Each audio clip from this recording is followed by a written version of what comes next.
with Sam Seder. The destiny of America is always safer in the hands of the people than in the conference rooms of any elite. Sam Seder. They are unanimous in their hate for me, and I welcome their hatred. We must guard against the acquisition of unwarranted influence, whether sought or unsought, by the military-industrial complex. The Majority Report with Sam Seder.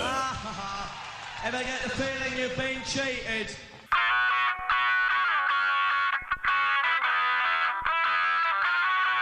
It is Thursday, August 19th, 2021. My name is Emma Vigeland in for Sam Seder, and this is the 5-time award-winning Majority Report. We are broadcasting live steps from the industrially ravaged Gowanus Canal in the heartland of America, downtown Brooklyn, USA. On the program today, Hahrie Han, co-author of Prisms of the People, Power and Organizing in 21st Century America. Meanwhile, Afghan protests in Kabul and other cities against the Taliban rage for the second day in a row, with at least 2 deaths reported a day after at least 3 protesters were reportedly killed. Biden has now said that some U.S. troops will remain in Afghanistan until every American is evacuated, even if that extends beyond his August 31st deadline. The Intercept is also reporting that the Taliban have seized U.S. military biometrics devices containing eye scans and fingerprints, which could help ID U.S. collaborators. More of our weapons and arms in the hands of the Mujahideen. How poetic. Haiti's earthquake death toll balloons to over 2,100, destroying thousands of homes and churches, leaving over 30,000 families homeless as a tropical storm lashes the nation. The Biden administration has greenlit a third COVID vaccine booster shot starting in December, much to the disapproval of World Health officials who decried the decision as indefensible in light of the enormous global vaccine gap. Biden also announced that all nursing homes must require their staff to be vaccinated or lose federal Medicare and Medicaid funding, as his administration begins to threaten legal action against states barring masks in schools. And lastly, a federal judge has blocked construction permits for a giant oil drilling project in Alaska, one that the Biden administration, despite its flowery language on climate change, has chosen to support. All this and more on today's program. Welcome back to the show, ladies and gentlemen, or welcome to the show if this is the first time that you are seeing this beautiful program. I am not Sam Seder. Sam will be out for the next, I guess, including today, Friday, and all of next week. He is on a much needed vacation. I'd never say that to his face, obviously, but yeah, he does deserve it. He works hard. And so I hope you stick with us. I think we have a lot of great interviews lined up, a lot of great guests, including today. A few changes to do also. A few changes kind of come down the pipe. What do you mean? Well, we'll get to those later. We don't want to do shock and awe. I don't even remember. I presumably know what you're talking about, but I don't remember what you're talking about. So, well, I guess we will talk about that later. But let's talk a little bit more about Afghanistan. Obviously, it's the first biggest story in the news right now. So there's been a bit of a scramble by members of the intelligence community to point fingers at other people, namely the Biden administration, for the chaos that has ensued and the bloodshed following our withdrawal from Afghanistan, the swift rise to power by the Taliban. And all of this finger pointing, which is taking place in the press, it leads back to the inevitable conclusion from these intelligence community people that we should be in Afghanistan longer, right? That's what they desire. And so what they're leaking to the media is all designed to bolster that very case. They meaning particularly the CIA. The CIA. We knew this was going to happen, and we had, look at this file we found that can prove it. Don't look at us for, you know, this complete failure, which is, of course, in large part due to CIA and military intelligence. Right. And the fact that intelligence is often contradictory, and they can pull out that one file that totally rips into the Biden administration. Wow, we knew this would happen. How could you do this? And then they have a million other files that would be more favorable. They strategically leak this stuff in order to maintain U.S. imperialism in the case for war. Legacy media is reprinting these cover your beep CYA efforts as if they're fact, which we know they tend to do, and they lean on intelligence sources that are cherry picking this intel so that they can back up their own desire to remain occupying Afghanistan. So Chairman of the Joint Chiefs of Staff, Mark Milley, who recently went viral for his response on a question by Matt Gaetz to about the military learning about critical race theory, which was pretty good, he chose to respond to some of those claims yesterday. Let me make one comment on the intelligence, because I'm seeing all over the news that there are warnings of a rapid collapse. I have previously said from this podium and in sworn testimony before Congress that the intelligence clearly indicated multiple scenarios were possible. One of those was an outright Taliban takeover following a rapid collapse of the Afghan security forces and the government. Another was a civil war, and a third was a negotiated settlement. However, the time frame of a rapid collapse, that was widely estimated and ranged from weeks to months and even years following our departure. There was nothing that I or anyone else saw that indicated a collapse of this army and this government in 11 days. So I actually do believe him. I think part of the reason that presidents didn't make this call, and we've covered this extensively on the show, to withdraw from Afghanistan was because of what they perceived as a mountain of blowback from the media, which we're seeing now. And the intelligence community that was always going to do this because they work backwards from their desire to remain in the region. That's just how they operate. And Biden made the correct decision here, and it's deeply sad that the Taliban's taken over. But, you know, I actually believe Milley there, and it's not because I trust government officials or the Biden administration inherently. It's because I inherently, for good reason, mistrust our intelligence community. Well, yeah, there's a structural problem with military intelligence, which, I mean, is evident in the Mike Hastings book on and reported on Standing the Crystal, which is there's a whole bunch of things stopping the worst news from getting to the top, and the denial of basic reality is baked into these intelligence assessments. So I think it's probably true, but I think that points to a, you know, like you said, a larger failure in our ability to confront reality when we're, you know, killing lots of people with our war machine. Right. And I think we also can make the point that we recognize, based on past experience and reporting from people like Michael Hastings and just understanding of what the war on terror was like, that we've seen what's happening in the press right now before. It's exactly what has happened for decades when it comes to our involvement in the Middle East and abroad. And I don't think sufficiently critique the national security reporters that breathlessly reprint this stuff. Well, this is beyond media critique. This is critique of the CIA and the military, who co-opt media as if they are taking a military objective. That's just like part of their job, and it's completely hostile to democracy, and it always really has been, especially on the part of the CIA. And media critique can be shallow and but in this instance, it's because they're operative in this project that it's important to understand. And, you know, the other thing about this too is that the intelligence community is inflating their importance. we didn't need intel to know that the pullout from Afghanistan was going to be messy. We were talking about it on this program too. And, you know, I guess like perhaps it can have some value, but they believe that they are instrumental to.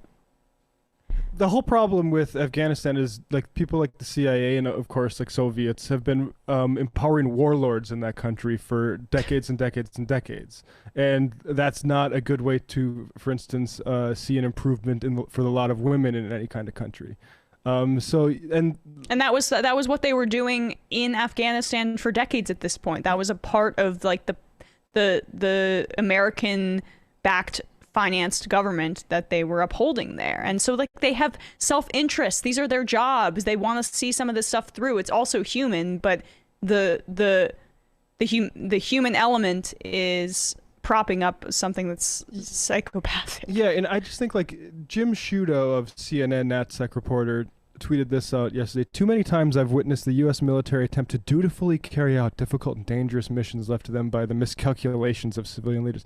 That is really dangerous talk. Like I think that that politicians deserve a whole bunch of blame for their failures and participation in just mass atrocity. But the idea that they're the obstacle and not our military, who's been out of control for, I mean, definitely post World War II, and then you know, you want to go into, you know, 20th century, 19th century history, or 19th century history, like, you know, it's a bad thing.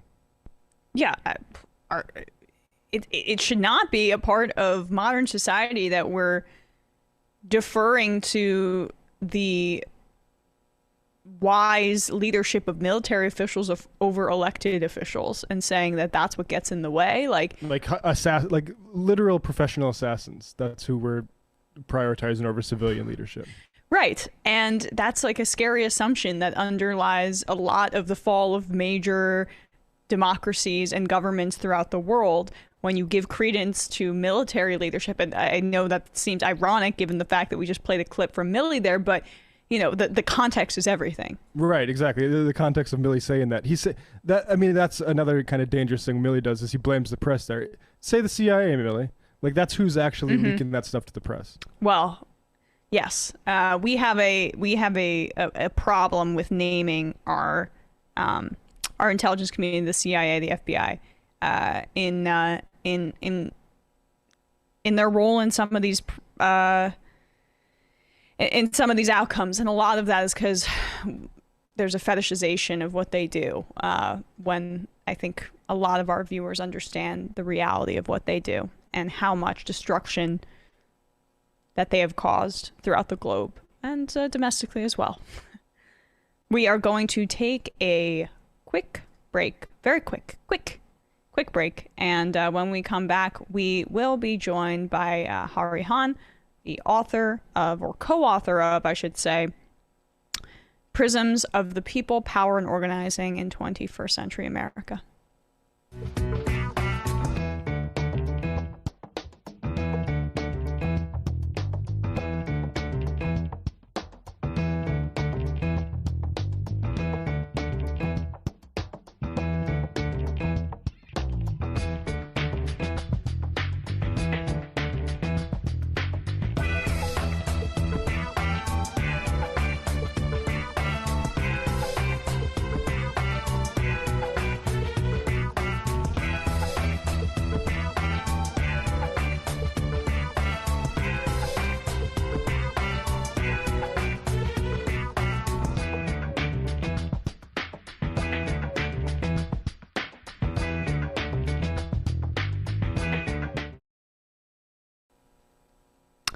All right, we are back, and I would like to welcome to the show Hahrie Han.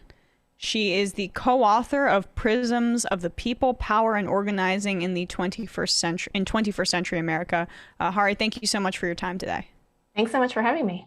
Yeah, so I'm excited to talk to you about this. You write about grassroots organizing and collective action, which I think is something that our audience in particular is interested in, because I saw a lot of what your book did was kind of as a critique of, in many ways, electoralism or the reliance on elites to or enter the reliance on entering into those spheres as opposed to creating your own power systems Yeah. combat elites, which are arguments that I'm incredibly in favor of and sympathetic to. So I guess let's just start really from the beginning. What drove you to write about grassroots organizing and collective action? Yeah, so the book Prisms of the People is probably I've written several books about grassroots organizing, and I think I really got into it because I grew up as a daughter of Korean immigrants in Texas, and so my family was super apolitical growing up. We lived in this very kind of diverse working class immigrant community, and so politics was not at all something that I thought about. But what really got me interested in it was when I went to college and got involved in student activism, and through happenstance kind of had this experience of working with a bunch of other people to realize what we could do if we worked together, which is so much better than just working alone. And I think that's what got me really hooked in organizing and politics. And so I went and I worked in capital P politics in Washington, D.C. for a few years, but then eventually realized that when I was like working in the day-to-day of a political campaign, for example, I couldn't really think about what was going on and decided to go back to grad school. And that's when I thought, well, I really want to do is like study and understand organizing and collective action and how it works. So, I mean, what was that experience like for you to work on campaigns? Because I did, I think a small amount of just ground internship work back in my younger days on campaigns. And it sucked. Like, I mean, I totally respect and understand like why people work on campaigns, and that's instrumental. But I just mean in terms of like, okay, this is the one singular goal and it's the election. It doesn't, I guess, have larger implications. I kind of quickly understood that maybe that wasn't for me, but it seems like you had a bit of that same reckoning. Yeah, well, so actually, I'll tell you two stories. So the first campaign I actually ever worked on was George Bush Sr. in 1992, not because I knew anything about politics or thought that I was Republican, because I was in Texas and I was taking a history class and they required us to go like volunteer for a campaign. And that was like the easiest one to go and sign up for. So that was the first time where I was like, I really had no idea what was happening. So I show up on a Saturday morning and they give me like a list of doors or whatever. They assigned me to someone and we had like a clipboard with a list of doors and we're supposed to go and knock on all these doors. And we, did our thing. We come back after like several hours and it's super hot. And we give the clipboard to the volunteer coordinator, whoever. And I remember he looked at the clipboard and was like, great, thanks. And then like threw it into a pile with a bunch of other clipboards. And the first thing I realized was like I'm just a cog in this giant machine. Like they don't actually care at all about this experience that we had. And so that just kind of drove me, I think, even further to politics and took me a while to get back to it.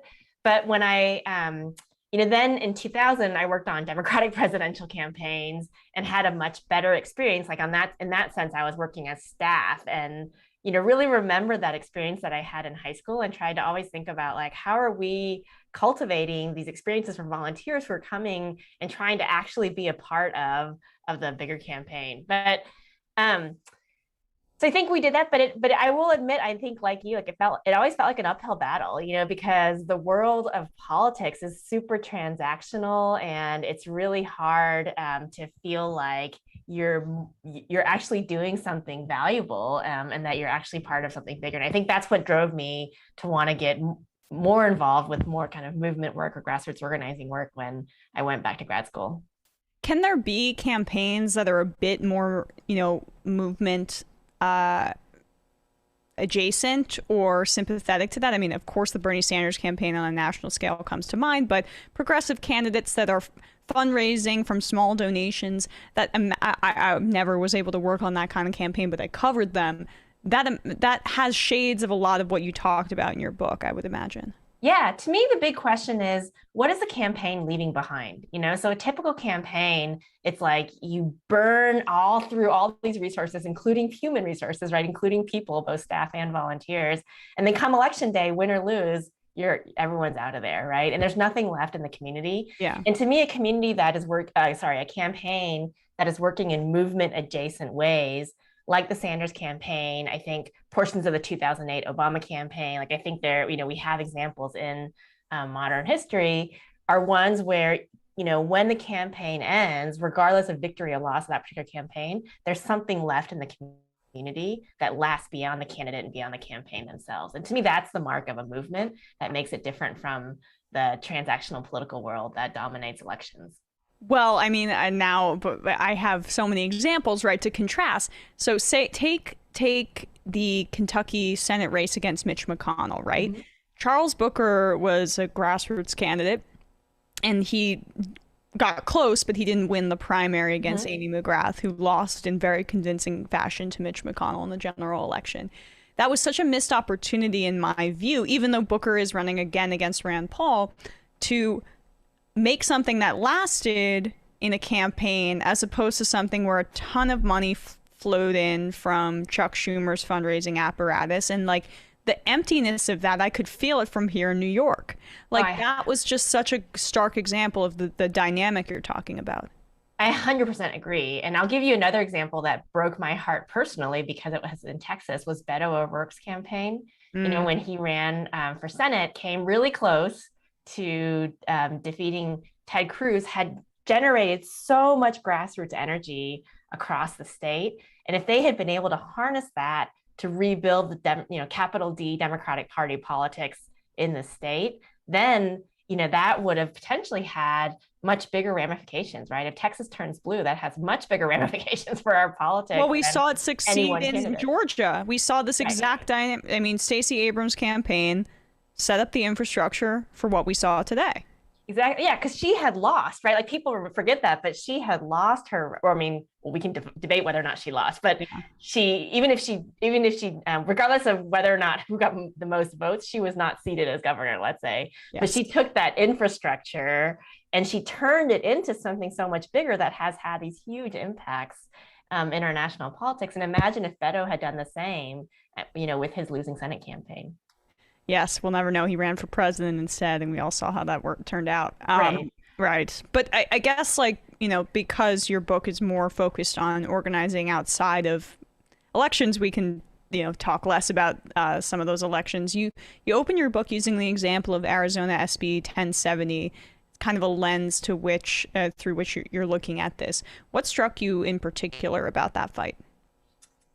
Yeah, so the book kind of starts with this question of why is it that we've seen this trend, especially in 21st century America, where so many people can pour into the streets, get involved in politics in a lot of different ways, and government seems not to respond, right? And we have examples, again and again and again of where that happens. And so what we wanted to do is sort of figure out, where are there outliers? Where are there places that have actually broken through and beat that trend, where people who take action actually do have influence in changing the outcomes that they want?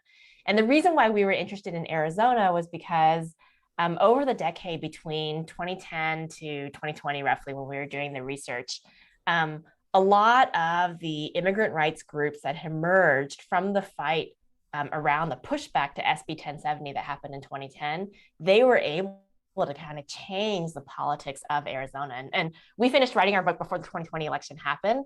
But I think, in the same way that we were just talking about Georgia, a lot of the work that they did laid the groundwork for flipping Arizona in 2020. But part of what we wanted to understand was what was the work that they were doing during that decade when no one was really paying attention at a national level to the work that was going on the ground. And so we started in this moment in 2010 when, SB 1070 was the most restrictive immigration law that had been passed up until that point. And it came as a little bit of a surprise, right? It wasn't that immigration issues hadn't been hotly debated for many years, but no one really thought that you could have a law quite that restrictive. And so it flew through the Arizona state legislature, and we profiled these two organizers who were like, oh my God, what just happened? What do we do? And that question of what do we do in this moment could have gone in so many directions. And that was what we wanted to try to really unpack.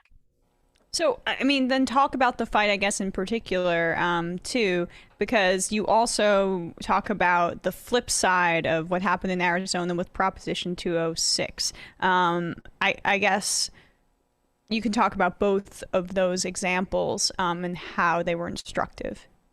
Yeah, so in 2010, after SB 1070, there's this moment where everyone is just thinking like, oh my gosh, what are we gonna do?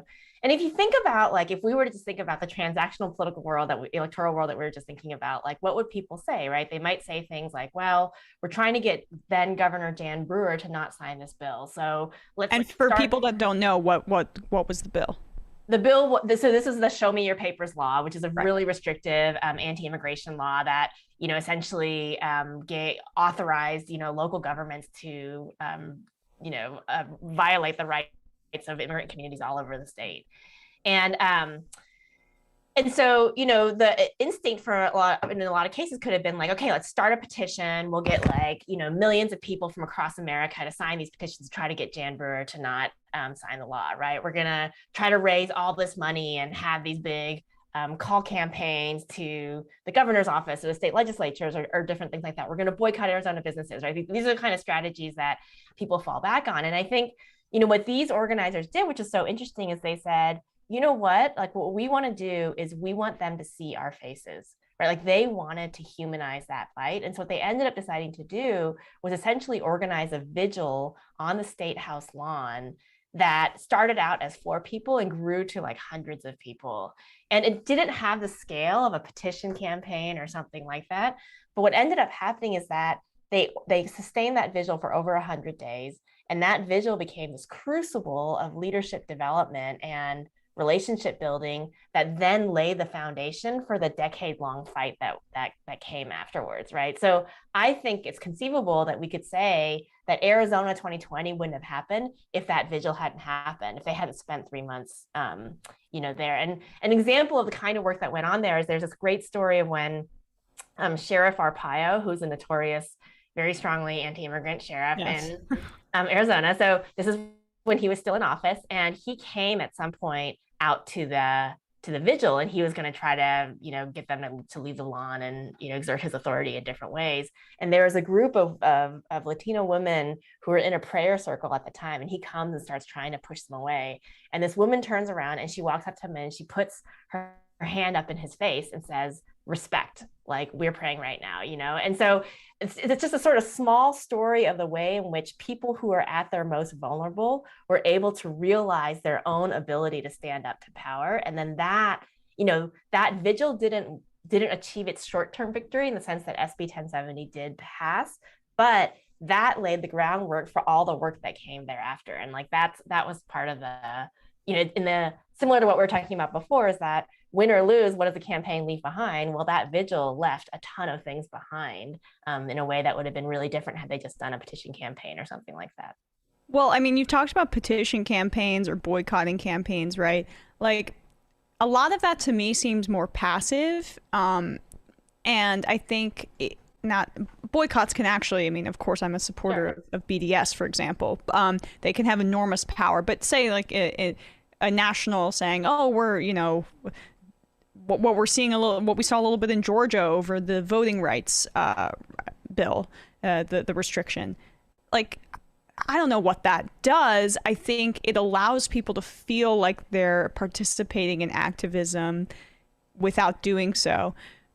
Like, genuinely. It's kind of just like what some of the philanthropy, like the donations that you're seeing, I don't want to be too cynical, but in some humanitarian efforts, like, are you as cynical as me about that kind of stuff? Because I worry about its sapping of energy of longer term, more effective projects. Yeah, so I am cynical, but I think of it a little bit as a both and here's the analogy that I have. So I have a 10-year-old who's really into survival skills right now. And so we spend a lot of time like thinking about how you build fires, right?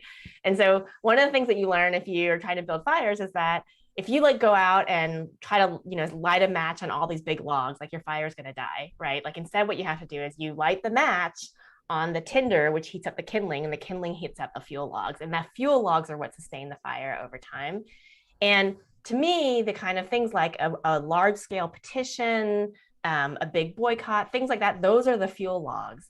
And the mistake that we make is not in trying to do those, because if you need that kind of scale, you need to give lots of people opportunities to support you and get involved, but it's trying to sort of light the fuel log without having the tinder and the kindling already there, you know? And so if I'm an organizer and I'm lighting that match, the match that I should be lighting is on the people who are going to be the transformative leaders, right, that really invest in and build this fire, so to speak, right? And then if they're strategically chosen, then you know, they in their own social networks will then begin to heat up the proverbial fuel log, or kind of like start that petition or whatever it is. And I think too often what we see is that you see a lot of campaigns that go straight to the petition and they have nothing underlying it. So the moment they get challenged or the moment something goes wrong, they have nothing to fall back on. The spark disappears. Right. And then I guess you talk about this Proposition 206 fight in Arizona as an outlier, essentially, which is a good way to look at activism, because there was a success here. And a lot of times it's not going to be successful, which I think is really important for people to understand how to be an effective organizer and activist. Yeah, I mean, the null expectation whenever you start any kind of social change effort is definitely status quo, you know? And that's not just true for grassroots organizing. That's true if I was like starting a lobbying campaign to try to overturn X law or something like that. Like, change is just really hard given the way that our system is structured. So status quo is absolutely the null expectation. But I have an organizer friend who has a saying, you know, which is that organizing is like beating your head against the wall until it's not, right? Like it's this kind of thing where it's like you feel like you're making no progress, you're making no progress, you're making no progress. Then all of a sudden it's like the floodgates open. And I think often we see that in campaigns like this where, because there's, you know, you lay the groundwork, you know, the progress is really hard to make visible, but then all of a sudden something happens and everything kind of explodes, you know? And I think when we think about Arizona in 2020, for example, just to go back to that example, it's like, you know, no one in 2010, when they were having that vigil on the State House lawn, could have anticipated that 10 years from now, you know, all the whole country's eyes would be on them and thinking about which direction they're going to go in this very contested presidential election. Like, no one could have predicted that. But were they ready when the moment came? Absolutely, right? And that's because of all that work that they had done before. And so, you know, in Prop 206, the story that we tell there, you know, that was an effort to try to get minimum wage passed in Arizona through a statewide ballot initiative. And the organization that we were studying, which is an immigrant rights organization called Lucha, when they first started trying to work on this, everyone was like, don't do it. Like, Arizona is not ready. Like, we're seeing minimum wage go through in cities like Seattle and these different kind of blue cities and blue states, but Arizona's not ready. Like, stick to your lane, work on immigration issues. And, you know, the leaders of Lucha were like, look, you know, I know we hear what you're saying, but our people are saying what they need is they need better wages. I mean, that's what their communities were telling them. And so they persisted. And the fight that they had to have was you know, when finally they were able to kind of bring people around actually running the campaign. And by people, I mean kind of the national Democratic establishment. When they were able to bring them around, then the people were like, fine, if you're going to run this, you know, minimum wage campaign in Arizona, we're going to bring in this like consultant from DC, and he's going to come in, he's going to teach you how to run the campaign. So just step aside. And they were like, no, like, we want to do this on our own terms, you know, and they had to fight to earn that right. But then they did, and they ran the campaign in a way that was trying to leave something behind, right? That was trying to build real capacity in these communities that could be used beyond the campaign. And they worked really strategically to try to build alliances with local business to kind of bridge across differences that you would normally think of as being in opposition to each other. They were able to win that campaign, and, you know, the whole infrastructure they had built in that campaign then went on to support all this other work they've been doing in the state. Right. And I mean, you mentioned consultants. That's I have a lot of feelings about consultants. Well, then, I mean, I'm going to ask you to elaborate a bit, because I think, you know, a lot of people don't understand how much of a cottage industry the consultant practice is in. I mean, they basically almost bankrupted the DNC because they were so committed to this group of moneyed consultants who don't add anything, but provide the perception that they're very busy and they're adding something. So I guess talk a little bit about that as an antithesis to the kind of organizing you're talking about here. Yeah, so there's a study by some political scientists, which is not my work, by Jacob Montgomery at Washington University and Brendan Nyhan, where they were looking at what is the impact of consultants on political campaigns, essentially, right? And if I were to kind of like talk to you and say like, well, what do you think are the things that determine campaign strategy, right? And here we're talking about congressional campaigns. So this is like House and Senate campaigns.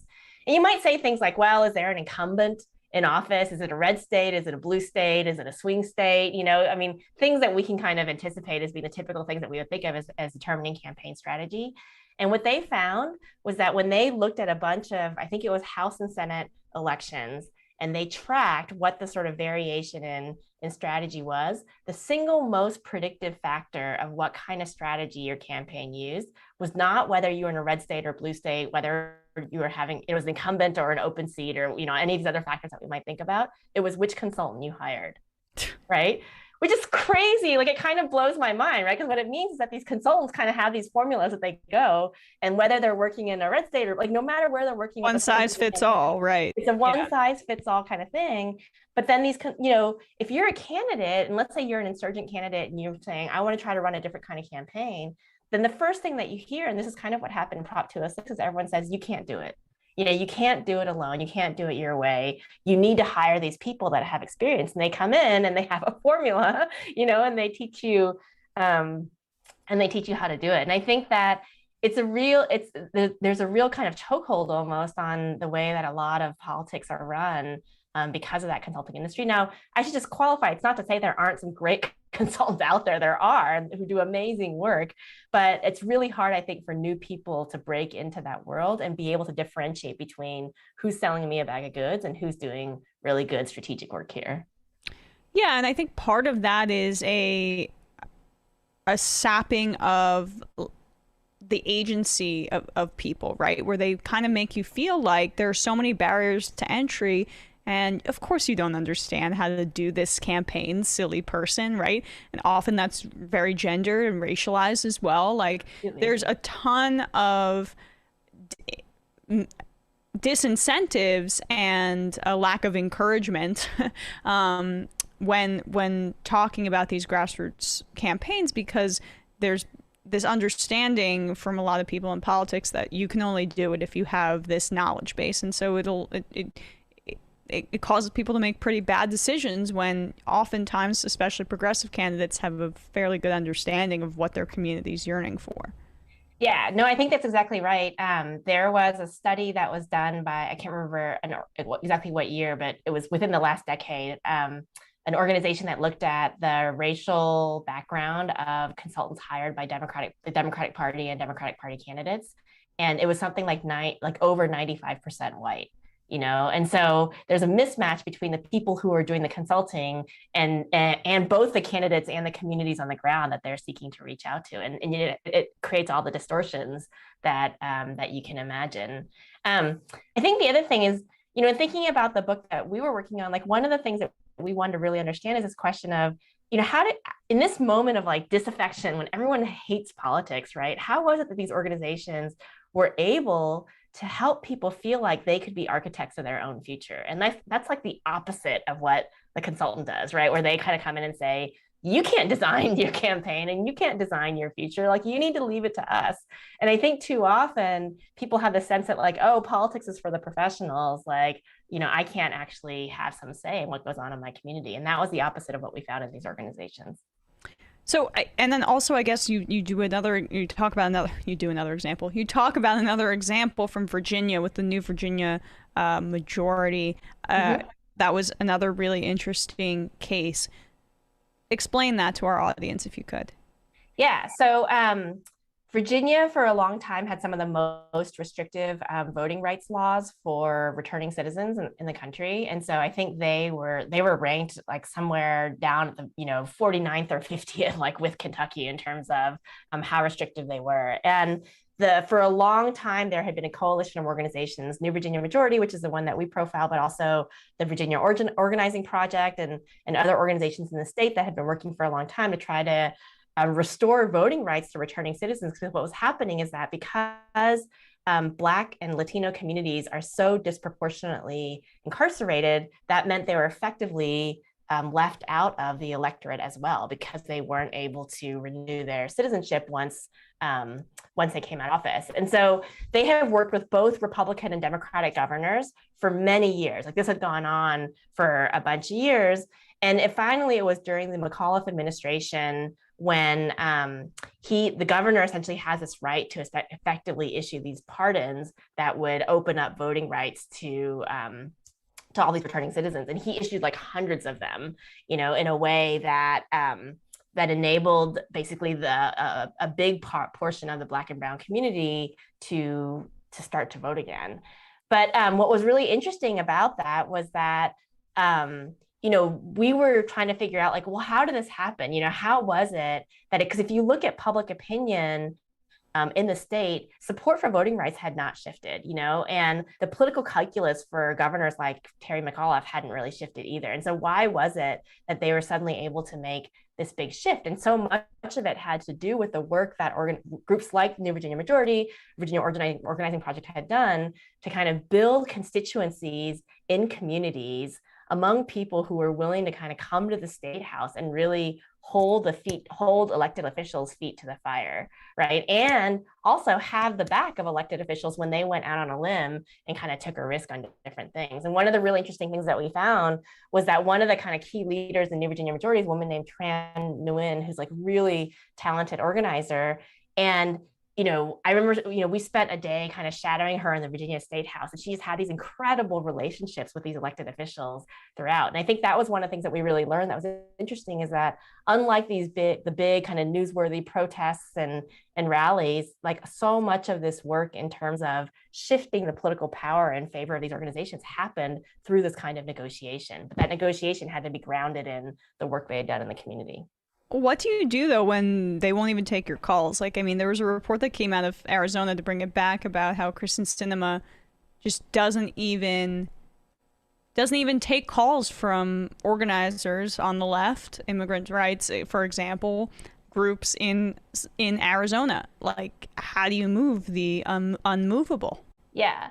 So, I mean, in organizing, there's this kind of like there's idea of like the difference between sort of building power with versus building power over. And so, in a lot of cases, what you can do is you can build power with an elected official, right? Like, you have shared interests, right? They want votes and they want support. You've got a constituency that you've organized. And so you can kind of trade your resources to act on each other's interests. And so they support the agenda that you're trying to advance, and then you help support them with votes and other kinds of things that they might need. And that's an example of building power with. But in some situations, like the one that you're describing with Sinema, it's really a situation where you have to exert power over, right? And so the question is, if I'm working with an elected official who won't take my calls, who's essentially blocking me, then the question is, what are the resources and the sources of power that I have that can essentially try to force someone like Sinema to pay attention, And I think obviously in Arizona, like, that situation is very fluid. And then with the kind of polarized politics that we have,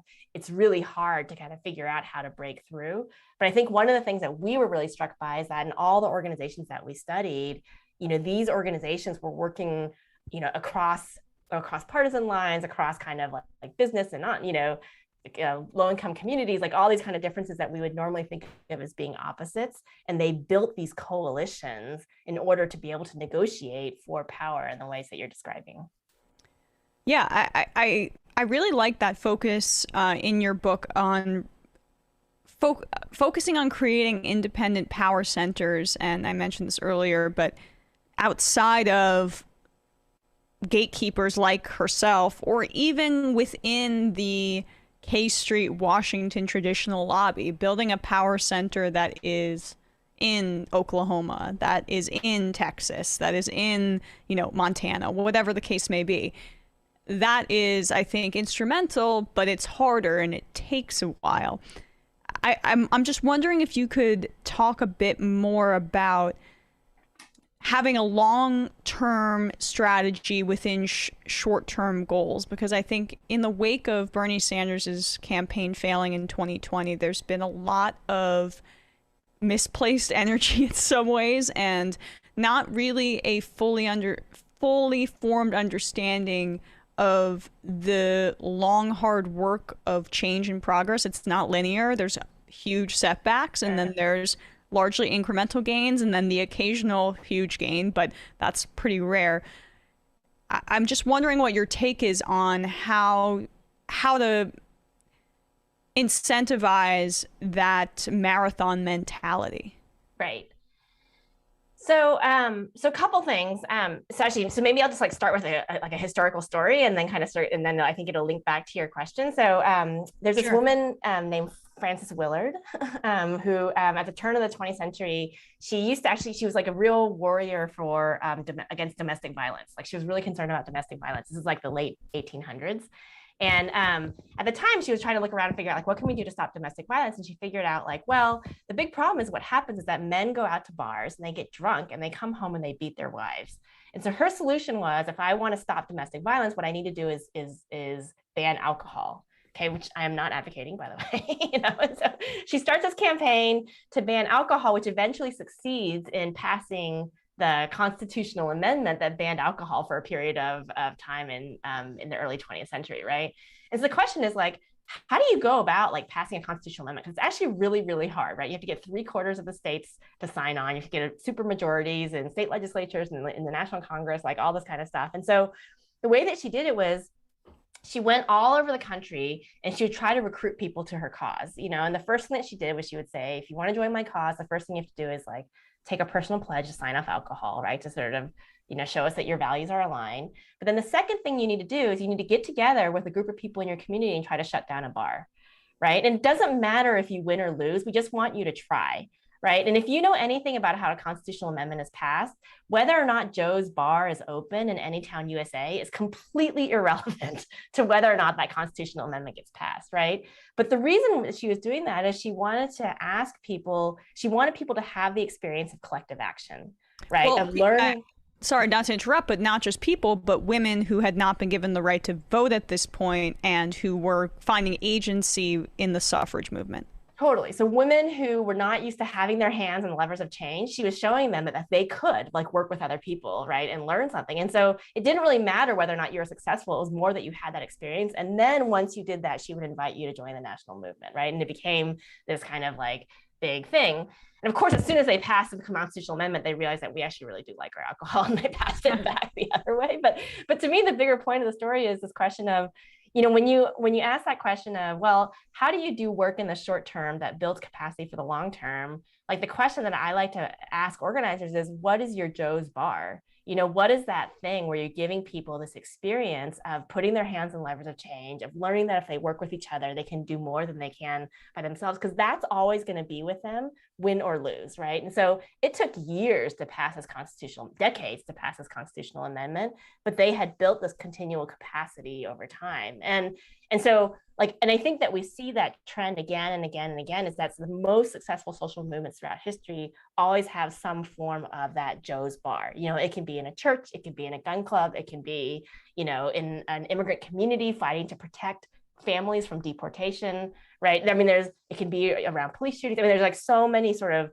settings in which that kind of experience can happen, but it's that experience of working together that really matters. And so the question of like how you incentivize it, I mean, so to me, like that's part of what we were trying to do in the book is like, I think that if people think that the way that you make change is by getting these mass petitions without having that, without having that base of that, the people from the Joe's bar, the people who are, I'm like mixing all my metaphors now, but the Tinder, the Kindling, or whatever it is that you want to say, then you're not incentivized to do that work of getting people to actually, figure out how they shut down that bar in their community. But if you understand that that's actually how you're going to get to the goal that you want, then I think the incentives become a lot clearer. I agree. Well, Hahrie Han, her book is called Prisms of the People, Power and Organizing in 21st Century America. That was great talking to you, and I hope, people who are politically inclined, I would imagine you are if you're watching this show, you might be able to glean some lessons from some of the advice that Hahrie provided today. Thank you so much for your time. I really appreciate it. Thanks so much for having me. All right, folks, we're going to take a quick break, and when we come back, we'll be talking a bit more about the Afghanistan withdrawal.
All right. Well, let's talk a little bit more about the Afghanistan withdrawal. So, yesterday, known white supremacist sympathizer, or maybe it was 2 days ago, because it was on at night on Laura Ingram's show, Stephen Miller, he went on her show to, shocker, fearmonger about Afghan refugees coming into the United States, which is the least we can do after occupying that country for 20 years and causing lots of death. But of course, he's against it. And so CNN invited an Afghanistan veteran onto their program to respond.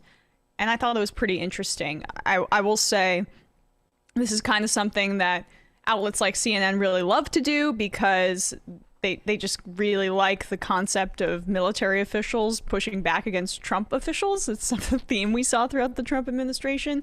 But I thought this was pretty fascinating and good, actually. So let's take a look. That we would take them to ours. What do you say to that? That man has been my personal nemesis now for almost 8 years. I've been fighting him since he was Jeff Sessions' Senate staffer. As far as I'm concerned, he personally is as complicit as the Taliban in these people's deaths. He should be held accountable for war crimes. He spent the entirety of the Trump administration purposely trying to prevent these people from coming here. I've had meetings with him and his ilk. I brought the interpreter who saved my life to some of those meetings. We met with a lady by the name of Andrea Loving.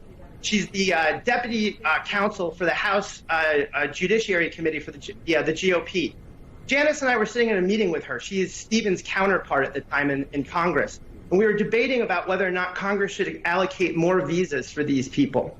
She then articulated what his platform was. I pointed to Janice and I said, this is a gentleman who saved my life. Maybe you've just never had a chance to meet an Afghan. And so it helped to put a face to these people's names.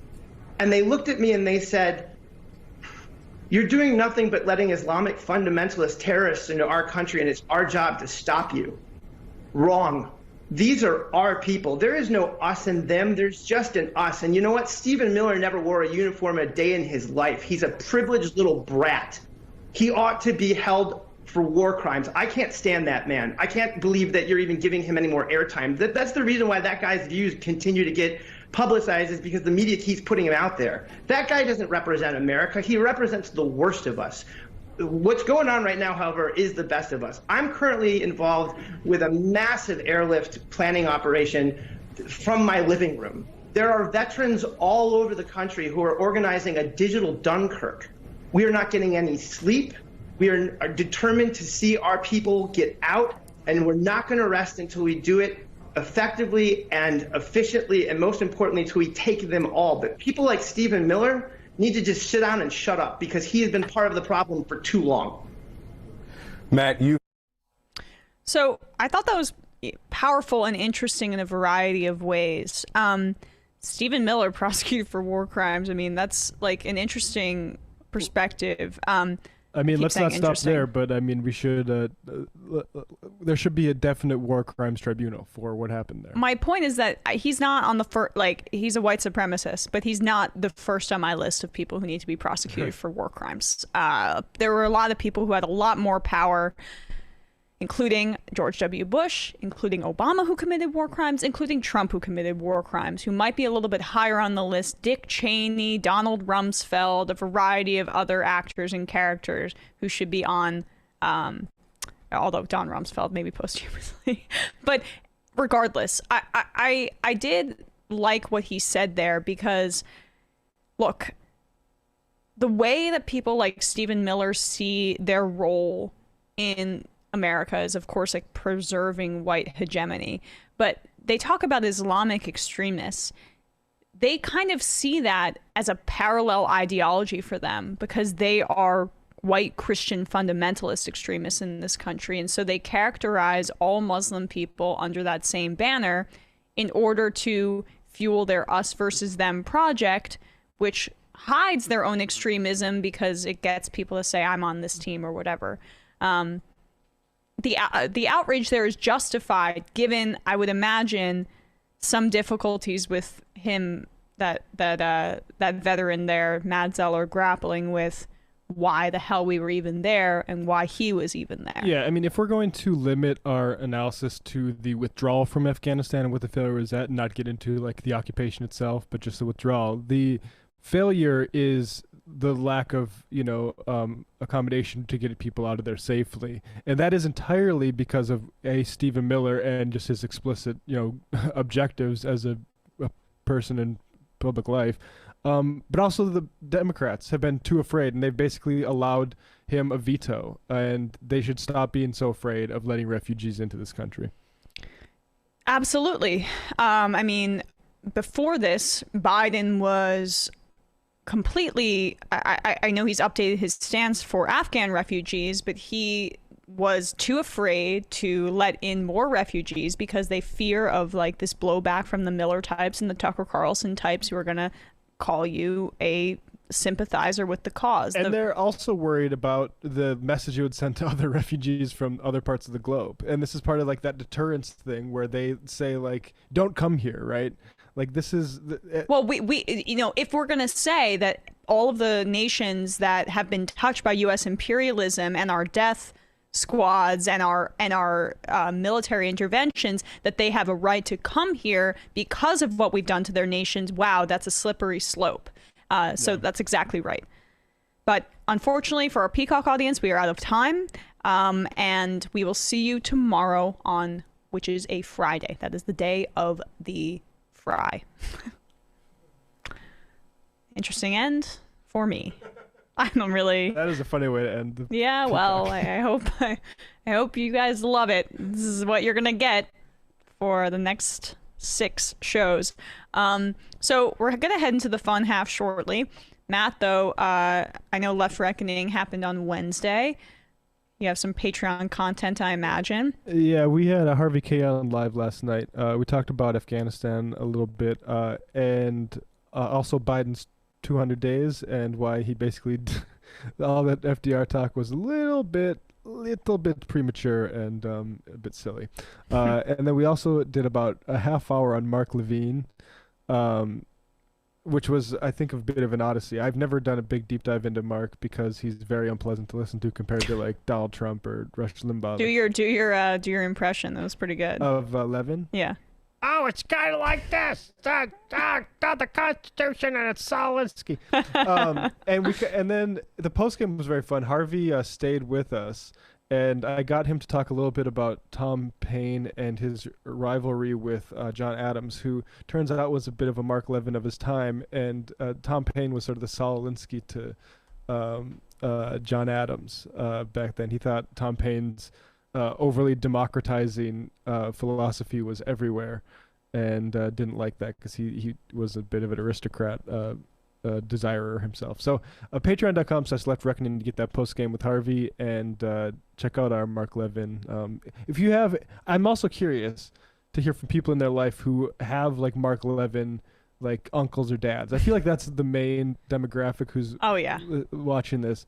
And I want, like, that sucks. Because, like, I mean, I know people who listen to Limbaugh and stuff, but, like, Levin is just a different kind of abrasive and hysterical that I think, like, it must do something to your psyche for, like, at least a few hours after you listen to a show. So I'm anxious for people to comment on that. But patreon.com/leftreckoning. All right. Left Reckoning. Check out No McKee Show. Brandon's not here yet, but... there he is. And Matt can't join us. He is away this week, but check out Doomed. And of course, once Brandon joins us, Yeah, I'll plug something else while Brandon is joining us here. Yeah. Tomorrow, we're recording for this weekend a conversation with Emma Kinema of the Communication Workers Association and of Gamers United. Game Workers United, I think. Talk about unionizing the video game industry and digital workplaces in general. So that'll be for patrons. Nice. And we'll release that for everybody afterwards. Hey, Brandon. Hey, Emma. Hey, Matt. How's it going? Not bad. What's happening over on the Discourse? Well, I'm just finishing up editing our latest episode. It should be out on the SoundCloud by the end of today. So look forward to that. We talk about rising COVID numbers. We talk about the America leaving Afghanistan, and a host of other things, including the 1998 edition of Charmed. Wow.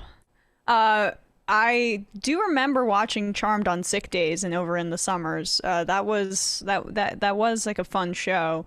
But I don't know if I would have the wherewithal to talk about it on a podcast, Brandon. I feel like maybe we should say this with the fun half. Yeah, let's go to the fun half. I want to ask you guys about sick days. Oh, gotcha. What we did on sick days as kids? And our generations of sick days, I think, was one of the best, maybe. Oh, all right. 646-257-3920. See you in the fun half.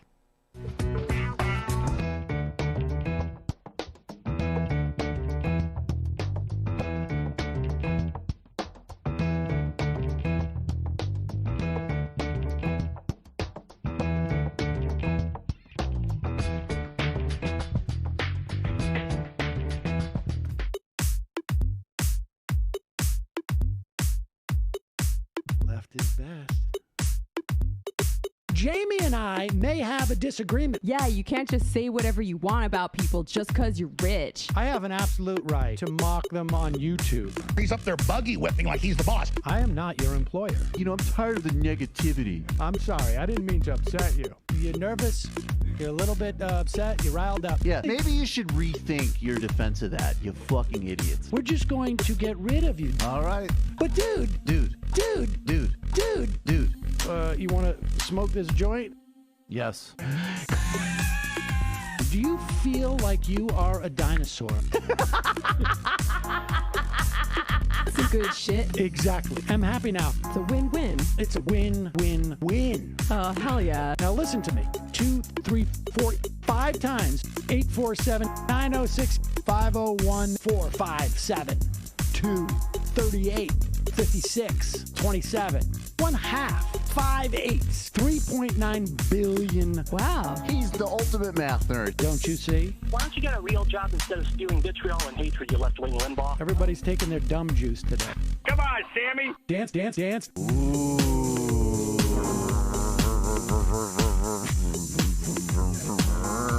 Rand Paul. I had my first post-coital scene with a woman. I'm hoping to add more moves to my repertoire. All I have is the dip and the swirl. Fine, we can double dip. Yes, this is a perfect moment. No. Wait, what? You make under $1 million a year. You're scum. You're nothing. Excuse me? Fuck you, you fucking liberal elite. I think you belong in jail. Thank you for saying that, Sam. You're a horrible, despicable person. All right, gonna take a quick break. I want to take a moment to talk to some of the libertarians out there. Take whatever vehicle you want to drive to the library. What you're talking about is jibber jabber. Classic. I'm feeling more chill already. Good. Donald Trump can kiss all of our asses. Hey, Sam. Hey, Andy. You guys ready to do some evil? Hitler was such an idiot. That guy might be a Nazi. Agree. No. Death to America. You. Yes. Wow. Wow, that's weird. No way! Unbelievable. This guy's got a really good hook. Throw our hands up. Ooh. Wow. But Sam, I gotta get off. No worries. Let's. I want to just flesh this out a little bit. I mean, look, it's a free speech issue. If you don't like me... Hey, shut up! Thank you for calling into the Majority Report. Sam will be with you shortly.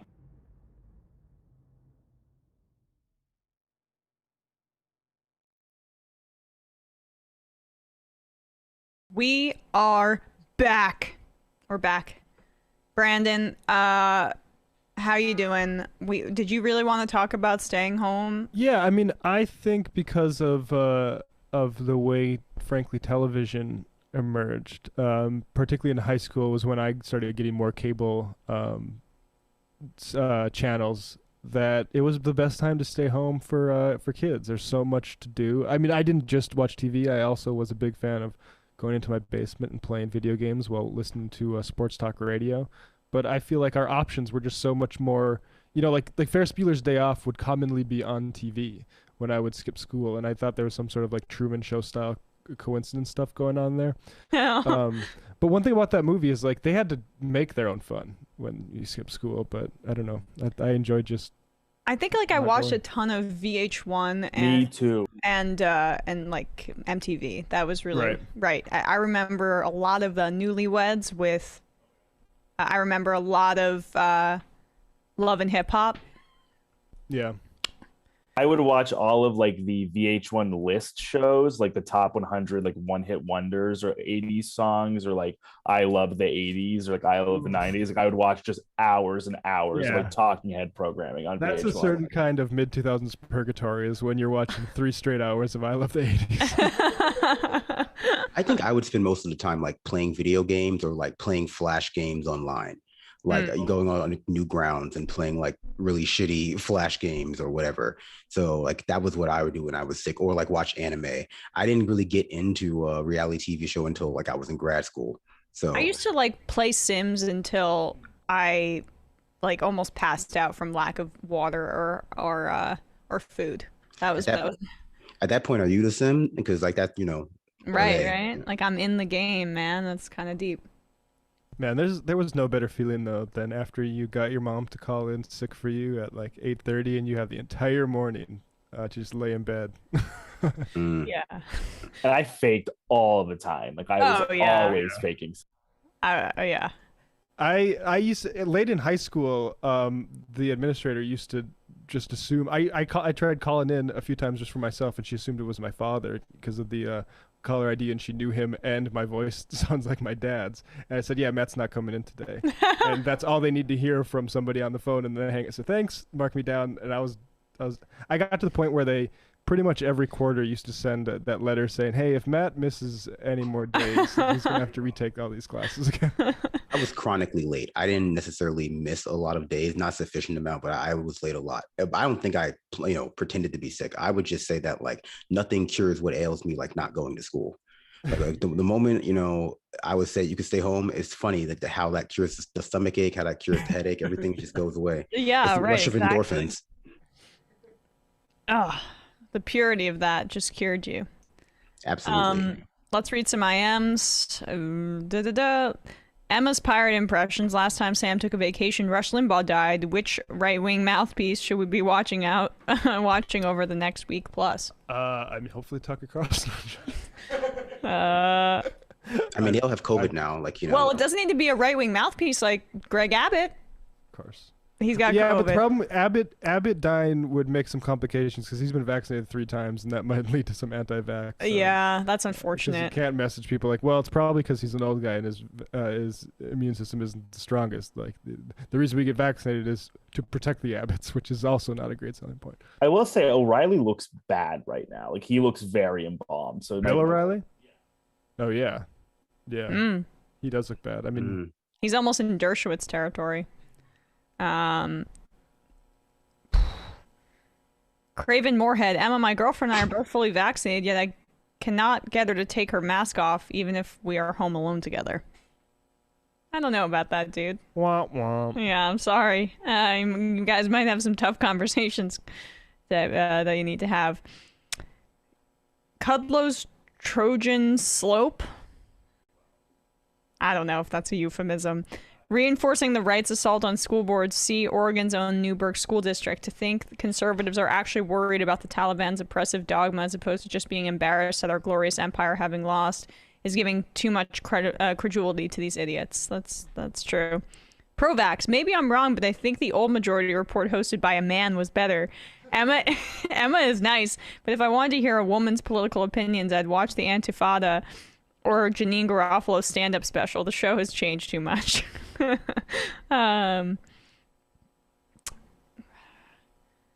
Josh from Tucson, I bet Emma was the ultimate house decorator in The Sims. My go-to was more getting people to date. I would pick a single person, create a single person. That's funny. Then they'd find the other person. But one of my best friends, he still plays The Sims, and he'll just create the houses because he loves architecture. Well, yeah, that's funny because my goal playing The Sims was just like, how can I get the most amount of giant TVs and stereos in here? But did you use the cheat code? Oh, of course, yeah. Every time, right. But yeah, why am I going to play this game normally? I've never actually played The Sims. I've never played one of those like simulation games. I need really? someone to make my fun for me. I can't play open world games. They don't have enough structure. It's very, you know, it is a failure on my part, but I've never been able to. It tells you a lot about yourself, though. Like, say, you know, there were ways to murder your Sims too, right? Where you put them in the pool and then take the ladder out, or you know, enclose them in a space that didn't have any doors. That's how it worked. I accidentally killed a sim of mine because I did not realize I hadn't implemented stairs and for them to come down. And the woman was just in like complete distress over and over. I didn't know why, and then she died, and then I realized that I did not put stairs in the home.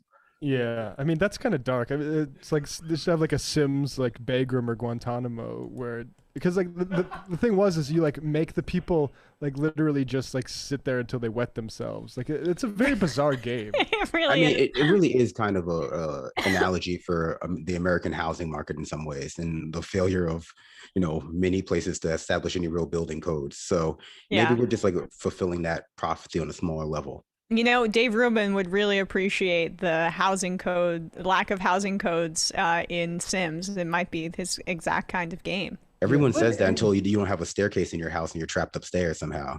Right, but the free market would fix that, Brandon. Caveat emptor. Let's do a clip or two. Let's talk the Stinchfield man. I can't get over that being his real name. I know, and his show is called Stinchfield, which, Brandon, I mean, as a lover of TV, you might appreciate how I just feel like it sounds like the school that plays them in Friday Night Lights, like just some sort of Texas town, Stinchfield. It sounds like a Captain Planet villain, but like not one with superpowers, but like you know, an oil magnate who just wants to pollute for some reason, and then it gets turned into like, I don't know, some kind of half goo creature that, you know, just made of slime or something. Like Grant Stinchfield. Yeah, the Grant part really does kind of emphasize his villainry, but it hits you hard, and the Stinchfield brings you home. Exactly. Yeah. It reminds you he is a evil kind of high school bully, and the Stinchfield part is like, this is like an American name. Long story short, he could have come up with a better name for his Newsmax show. I mean, they have stuff like the water cooler. There could have been a more creative thing, but clearly his ego got in the way. It needs to be the name of his show. And in that show of his, he has a lot of opinions about Afghan refugees, and they're not even thinly veiled in terms of their complete insane racism. This airs on Newsmax, and people actually watch this. Yeah. Well, folks, welcome back. Thousands of Afghans are fleeing Taliban control Afghanistan, and it will soon find a new home. These Afghanis will. The United States of America is now warning that bringing in these unvetted, uneducated refugees is a big problem. At least that's what I'm warning here. They won't assimilate, and it won't be long before one of them could blow themselves up on a street corner in a city near you. Well, now the Defense Department says those Afghan refugees. So, like, we all get what he's doing here, right? They get to be more racist than Fox News on Newsmax. But what, like, I love too is how there's just no understanding of how, like, we experience terrorism regularly with mass shootings, and I think that's fear-mongering about that. But no, I mean, I think that's his underlying fear that refugees are going to come over here and take our good domestic terrorist jobs away from like far-right terrorists. You know, all the, you know, white supremacist shooters are going to be left out of, you know, people to kill because these terrorists are going to be, you know, taking their jobs, killing people for a lower rate. You know, we hear this all the time. Yeah, this is monopoly protection. Right. Yeah. Maybe he just has a problem with the method of mass assassination and murder. He doesn't like the fact that bombs are a little smelly and messier. He prefers the mass shooting campaigns with the AK-47s that we see from Purchase. But continue. City near you. Well, now the Defense Department says those Afghan refugees are being sent to U.S. military bases in Texas, Virginia, and Wisconsin. They'll stay temporarily until they're resettled in communities across the country. And don't forget, who's going to cover the tab for all of this? Well, folks, that's all of you, the American taxpayer. After, of course, Joe Biden already authorized $500 million to help with resettling efforts. So get this, So-called Republican leaders, however, aren't a bit concerned about these refugees. Oh, and the okay. lack Hold of on. I'm them sorry. of Pause them. it one more Instead, time. Yeah. So then this is a way for them to go after Republicans in a different way, right? But we did an interview about the concept of a taxpayer on the show before, and about how that is heavily racialized and goes back to the times when only land-owning men, white men, and then eventually men could vote, because or land-owning folks. I think it varied from state to state, actually. But it basically said, okay, we are the only people who are paying taxes on property taxes, and we're the only people who have a right to have a say in this democracy or in this government. And that's kind of the underlying premise there. If they're refugees, they're seeking refuge here based on the war that we caused with the money that we paid in our taxes, right? We're supposed to be able to do whatever we want. We're supposed to be the only interest that has influence over our government because we are the taxpayers, as they represent the interests of the tax dodgers throughout the globe. But that is the underlying racialized premise of that exact talking point. Yeah, no, absolutely. And you see that rise in, the welfare queen discourse too, this idea that your tax money is going towards people, specifically brown people who do not necessarily deserve to have that kind of support. And obviously, like you said, it includes the fact that, well, our taxpayer money, the money that's taken out of our paycheck, the money that's taken out of our sales tax, et cetera, is going towards many things that we already don't agree with. Many of us don't agree with, such as the war in Afghanistan that created these refugees. And so to arbitrarily choose to identify refugees receiving this money directly, as opposed to that money being used to create them specifically, is kind of their bag, but it doesn't really make much sense. Yeah. I mean, this stuff is like bait to attract Nazis. I think back 10, 12 years ago when I started seeing on social media a lot of people on sort of Minnesota local news and North Dakota local news comment on the Somali refugee community and sort of all the sorts of things that's like Somalia and sort of comments like that. And I'd always click on those profiles, and it'd be like people just up to their ears in Nazi stuff, just all those sorts of events, like those profile pictures of that. It was just blatant that Nazis were very active on social media, and I mean, I think it's horrifying how much. This is why they like to demonize Ilhan, because again, this is who they're whipping up for purposes of campaigns. Yeah, and their whole commentary, facade is just meant to provide cover for the white supremacist nonsense that they're spewing. And what's crazy is that the white supremacists who know that they are not allowed in polite society understand that this has to be this elaborate. Tucker Carlson has the same project going on, right? The former white supremacists have been interviewed and said that their parents watch Tucker Carlson twice for messaging because they completely believe that he's able to communicate their talking points in a way that they're not able to do. Tucker Carlson is a crypto-Nazi spokesperson at a national level. He launders Nazi talking points into polite society, and Stinchfield's just downstream from that. He's not doing it as artfully.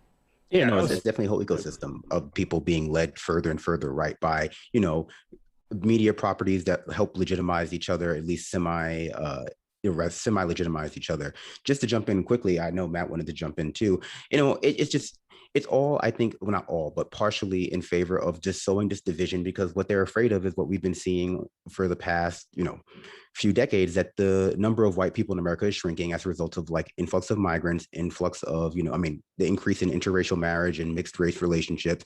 And that represents the biggest fear for this cabal of white supremacists and neo-fascists and et cetera, because part of this is them wanting to, divide the people that these communities are going to be put into before they have a chance to integrate, before they have a chance to, develop any kind of personal relationship with these people from Afghanistan, and they just remain contain this sort of depersonalized population of refugees, which becomes, incredibly difficult for people to have any real empathy for because it's so depersonalized, and instead just becomes a political tool for various people to like toss around, jockey for, as opposed to like, okay, well, how are we actually going to, solve this issue of integrating these refugees from Afghanistan into these communities so that we don't see a rise in hate crimes as being, participated by, the various news properties that make their bones doing that.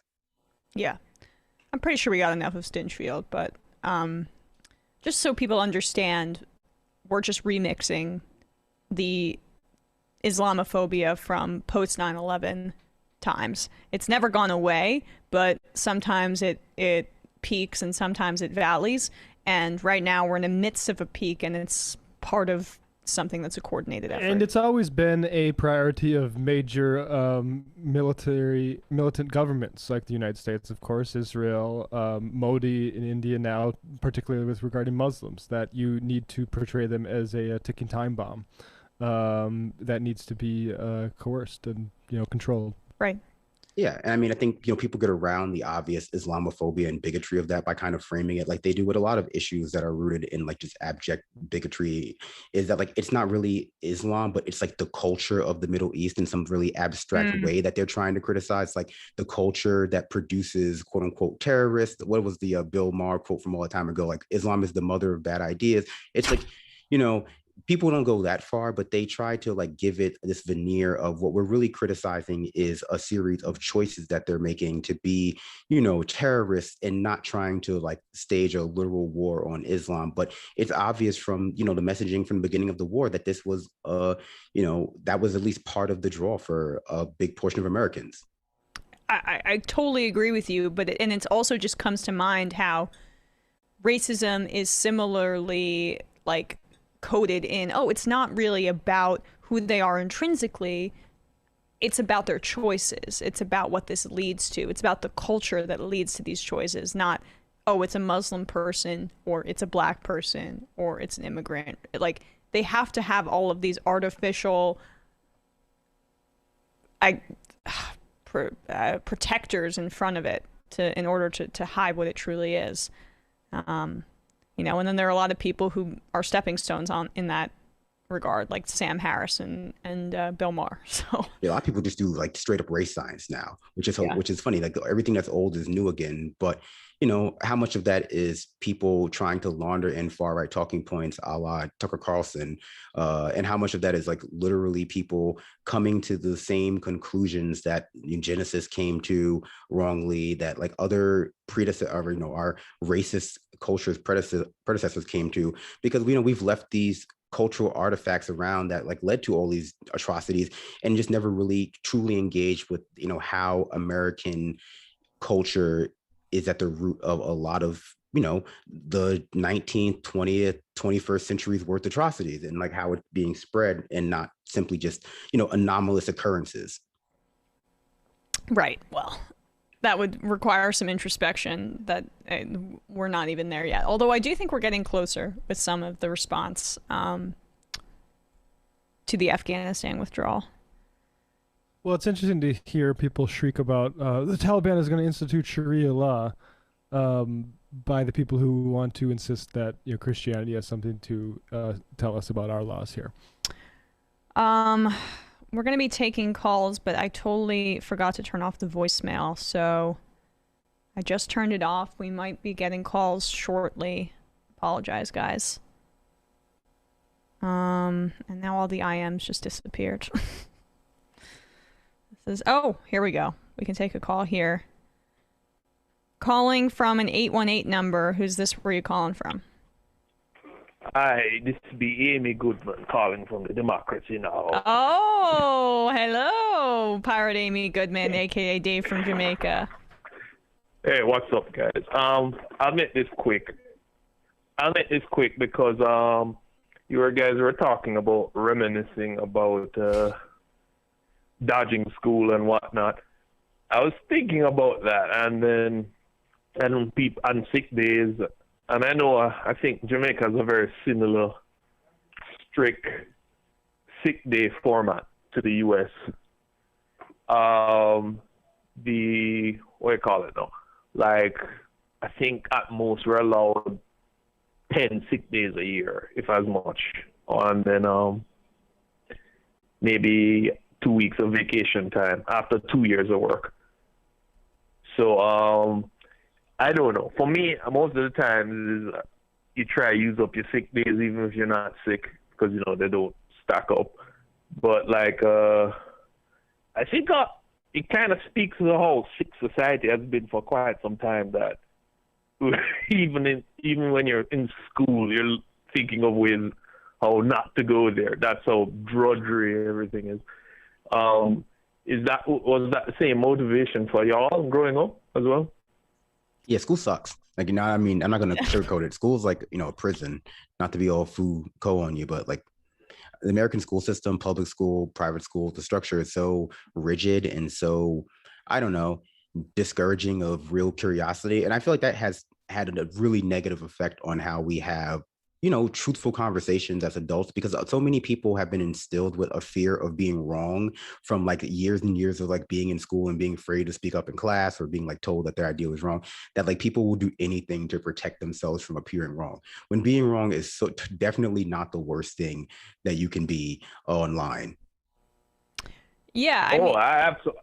Go ahead. Go ahead, Emma. No, I mean, there's really, I stayed sick home or stayed homesick a good amount of the time, purely because like I had a big lazy streak in many ways. Like I wanted to be, I think I'm just reflecting on myself, and part of this is because I was able to be this way. Like I felt entitled a little bit about, I was so bad at math and science, and I didn't really want to try that hard at it. And so when I'd not do well in those classes, I'd feel bad about myself, and I'd just stay home and watch TV. That was kind of what it was. I figured it out a little bit later, but I just wanted to roll up to history and English class, like be really good at it and walk out, not put as much work into it. And then when I get home, read all like these books I was into, or go fuck around, or whatever the case may be. So that's just a little insight into what I used to be like. I'm a lot harder of a worker now.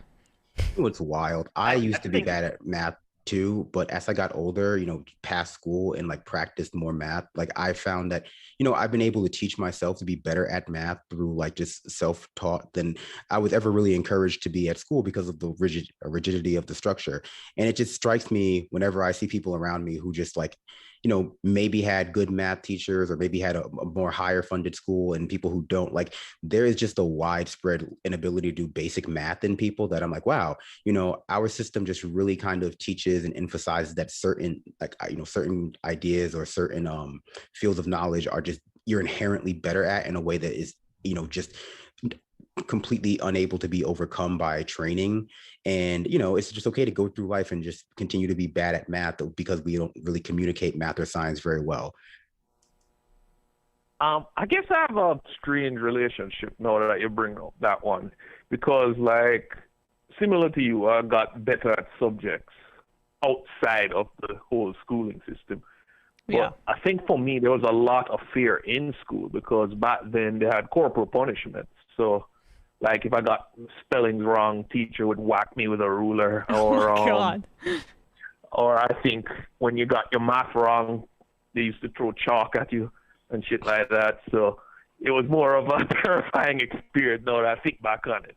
So like, but yeah, but definitely was very rigid structure. So I don't know. I think we're doing schooling very wrong. I mean, I guess it's the second time I'm talking about schooling.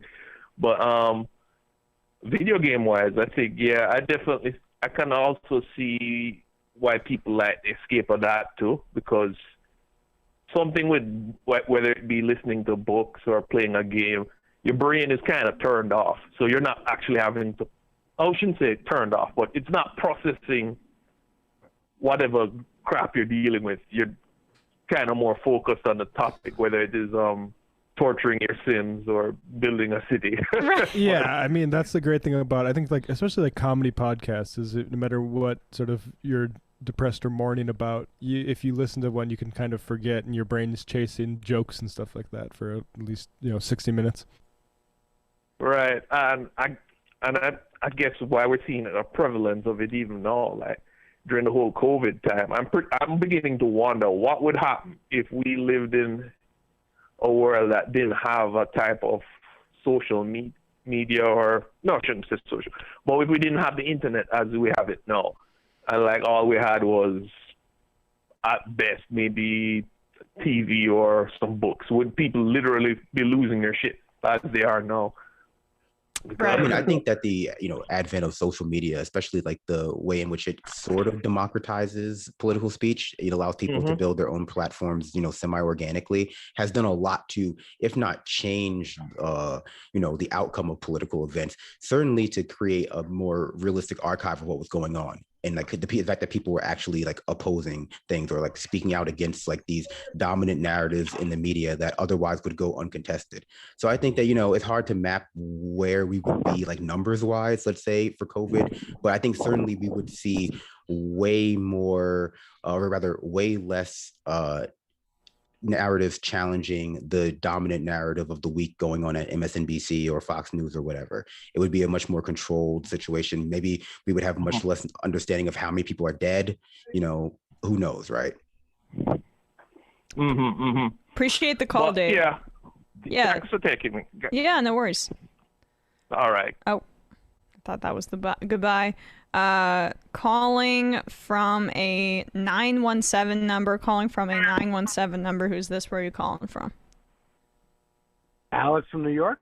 Alex from New York. You're a regular Thursday caller. I appreciate having my own regular callers within the regular caller ecosystem. I feel like I've been shadow banned the last few weeks. Well, I mean, that's obviously the case because that you probably didn't get past our screening process since you talk about right-wingers all the time. We don't have a screening process. I know. I just wanted to bring up, well, first, I have a fight for you guys. But yes, there was all this talk about Substack. I don't know, who the leaders are of that company. I don't know whether they lean right or left. But they're expanding. They're poaching top comic book talent. I know this isn't your wheelhouse, but I actually heard of this. People who wrote like big names right now in the comic book world, and paying them millions of dollars to go make comic books exclusively for Substack, except for the printing rights are theirs, so they can still sell it. I don't know. It's weird. It's just, all your talk about Substack made the lights go off in my head when I saw this news. Yeah. Well, no, hold on. What were you gonna say, Matt? I mean, Substack has terrible investors. This is true of pretty much anything that has investors, because investors are a terrible class of people. Like Mark Andreessen is, I think, a person involved in it. But I mean, ultimately, Peter Thiel's on the Facebook board. Ultimately, like, I just recently supported a Substack called Arizona Agenda, I believe it's called. Like, I think the platform, I think it's worthwhile to focus on particularly the political ideologies of these sorts of investors and why they might be doing it. But I also think we can go a little bit too overboard in thinking it's a difference in sort of kind from the platforms that already exist.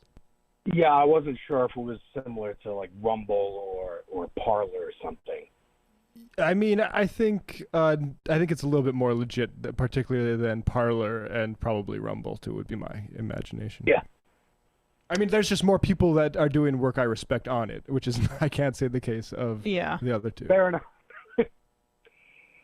Okay, so for today, it's funny that you brought up Mark Levin, because I got Mark Levin versus Hannity, and I got Ronna McDaniel versus Jenna Ellis. Mark Levin. Okay, so Mark Levin is 63 years old. He doesn't strike me as a particularly tall man, but it says he's 6 feet tall, and Sean Hannity is also 6 feet tall. Yeah, that's got to be a lie about Levin, right? Yeah, no. Sorry, that's a lie. He's like 5'4", probably. Okay, it's got to be. I mean, Hannity's going to win that. Hannity's a jock. I mean, Hannity, yeah. I mean, Levin kind of got his start sort of in Hannity, Limbaugh being their sort of unpaid legal expert during the Monica Lewinsky stuff. I think just from a sort of like alpha beta standpoint, Hannity, even physicality aside, I think has Levin's number. I think. Although you can see, I've Levin seen Hannity in person. He looks like, I think he works guy. out. Okay, yeah. I mean, I was gonna say like the outside case for Levin is he has some sort of like angry Paul Giamatti energy, but like yeah. But I think I take Hannity. Before that energy is strong. Yeah. Brandon, you have any thoughts on that? I'm sorry, I don't know the question specifically. The question is, who would win in a fight, Mark Levin or Sean Hannity? I think celebrity death match. I would have to go with Sean Hannity. I mean, but I would enjoy the fight watching it. So, I would be the real winner. And then what was the other one? Rhonda McDaniel versus who? Jenna Ellis. Jenna Ellis. Jenna Ellis is crazy. Jenna Ellis is like psycho. Jenna Ellis would bite you to death. There's something off. That's fair. And she's also around 10 years younger. Like Rana's probably a coward. Like I can't imagine she'd bring a lot to the fight, whereas I think Jenna would really be dirty. Like I think Rana's of the the Romney family, right? Yeah. Like that's got a glass jaw all over it. And what's Jenna Ellis's background? Born 1984. She was a former assistant professor of legal studies at Colorado Christian University. A former deputy district attorney. Yeah, I mean, I don't know what her. Let's see. Do we have early life? And she was homeschooled. Homeschooled by her parents. Yes. So I think maybe some of what Emma said makes a little bit of sense. So yeah, I think you gotta go with Ellis. Yeah. So these weren't as hard as your normal ones, but like I think they were very entertaining, honestly. Oh, I got a whole list. Don't worry. Oh, appreciate it. Can't wait for next Thursday. Okay. All right.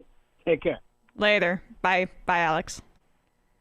I have to say, Foxy Boxing has gone considerably less foxy since I last watched it with the the matchups I'm hearing. Yeah. Oh, and guys, if you IM'd into the show, I lost a bunch of the IMs because I think I hit refresh by accident. Just copy and paste what you tried to send me earlier. I can read them if you tried to IM and I haven't read them yet. Let's take another call and then we can do a clip if that's all right with you, Brandon. I'm fine. I'm fine to just vibe out. Oh, awesome. All right. As long as the call is good, I hate to be that person. I mean, so lots of pressure. 928. Lots of pressure. 928. 928. This is Brian from Arizona. Brian from Arizona. How are you, Brian? I'm all right. How you doing? My first time getting in, a long time listener from the time that the 2016, I don't want to say what I call them, but you guys were talking about religion and Bill Maher and all that, and I've been a fan of Bill Maher since he was a stand-up, and I don't understand why people don't like him. I used to like Sam Harris, but he's a blithering idiot. But I think with Bill Maher and me, I think we just both want religion eradicated because that's the problem. It's not the refugees or Christianity or Islam, but it's actually just the whole mythology of it all getting into our laws, just like I hear that, Brian. I hear that, but the point though is check how Maher reserves his specific kind of vitriol for. Check what he advocates for in regards to Israel. He has Sam Harris on not to talk about atheism as like a general principle. I don't believe religious ideology is the way to go. I don't believe in God. But the thing is that Harris's specific project is to talk about how Islam is worse. And that breeds the exact kind of bigotry that we're seeing right now.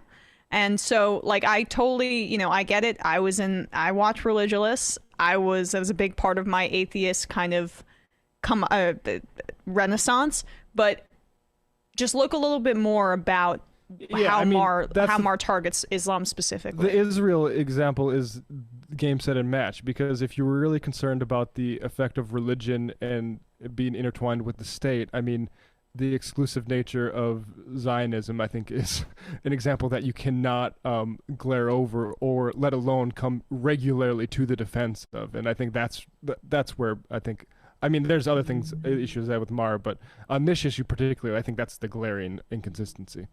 I would also just. Well, I totally agree. I mean, the way that I look at it, and this is with all religions, not just the Abrahamic religions, is that, I rate them on a scale of 1 to 10 on how dangerous they are to me. And I mean, Islam does go over the line on that one, and Christianity too. But I mean, as far as the Jews go, I mean, I don't even. I don't think that they're. Dude, how is Islam very dangerous to you? Well, 9/11. They call me the Great Satan. But I mean, we all know that Bush did 9/11, so I don't know what that has to do with anything. But I can take that argument and I can sort of unpack it, because I think it's really, Bill Maher, I'm not the World Shooters fan. I've seen a few episodes. Sometimes it's funny, I guess sometimes it's not. But Islam isn't the reason why terrorists attack America. That's like saying they attack America because of their freedom. It's like, it seems easier to blame Islam or a religion, as again, sort of like a version of culture, and, it seems more evolved than blaming, let's say, because they're Arab or from the Middle East or whatever.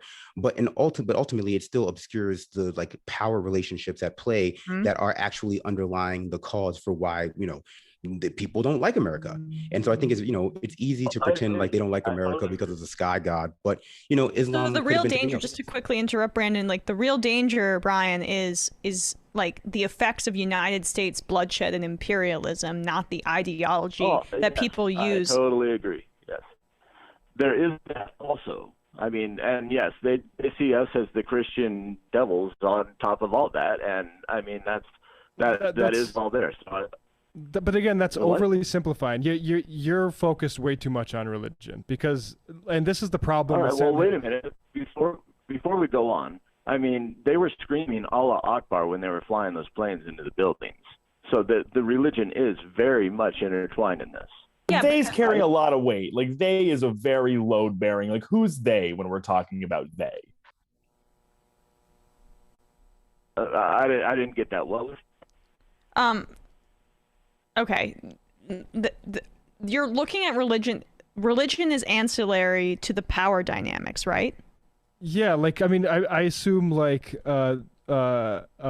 American soldiers said "God damn it" and stuff like this. That's just a matter of language fundamentally. What ultimately motivated them? If you're gonna say that's just out of the Quran, I'm sorry, it's just ridiculously reductive and not at all a useful conversation. And that's the problem with Sam Harris, and it's also the problem with Bill Maher. Also, Muslims are around 25% of the population in the world, right? So I don't understand how Islam, as in general, is something that's a threat to you in Arizona. The whole all religions are a threat to me to different levels, but they're all designed also to take over the world. Really, that to have 10 zillion kids and teach them all that this is the way that it is, and this is the exact way that it is, and these are the people to hate, and these are the people to kill, and that goes for Christians and Islam. And I don't know. I haven't really looked into the Jewish population too much. Well, no, but I haven't really heard much about it. That's not the case at all historically for any of these religions. The truth is that all these attitudes shift and evolve over time. In the context of specific, material conditions and political conditions, it doesn't so it's not the religion. Again, you want to make it about the religion, but it's not. No, because in the Middle East, it used to be a lot more secular parts of the Middle East, and essentially when the United States got involved and when imperialism got involved, that breeds extremism, and it doesn't matter what forms of it. For example, take what's happening in India. There is mass discrimination and subjugation of the Muslim minority there, and the Hindu nationalists are using their ideology to discriminate against and subjugate Muslims. So in that instance, though, how is the religion and the ideology as inherently more dangerous? How is that involved in that example? Well, let's talk about the Crusades. I mean, they were going. It's the same thing that you're talking about here. Is the Crusades were going and trying to extinguish the Muslims and the Jews. And at that point, let me cut in there. At that point, the Muslims were a much more sort of cosmopolitan society.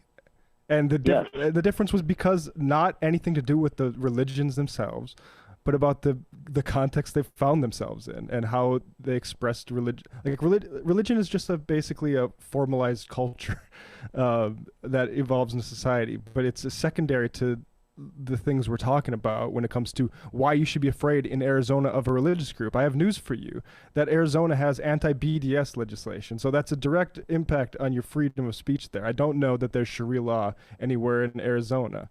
So like but there's Christian law. There's Christian law in all over America. I mean, the abortion that's Christianity.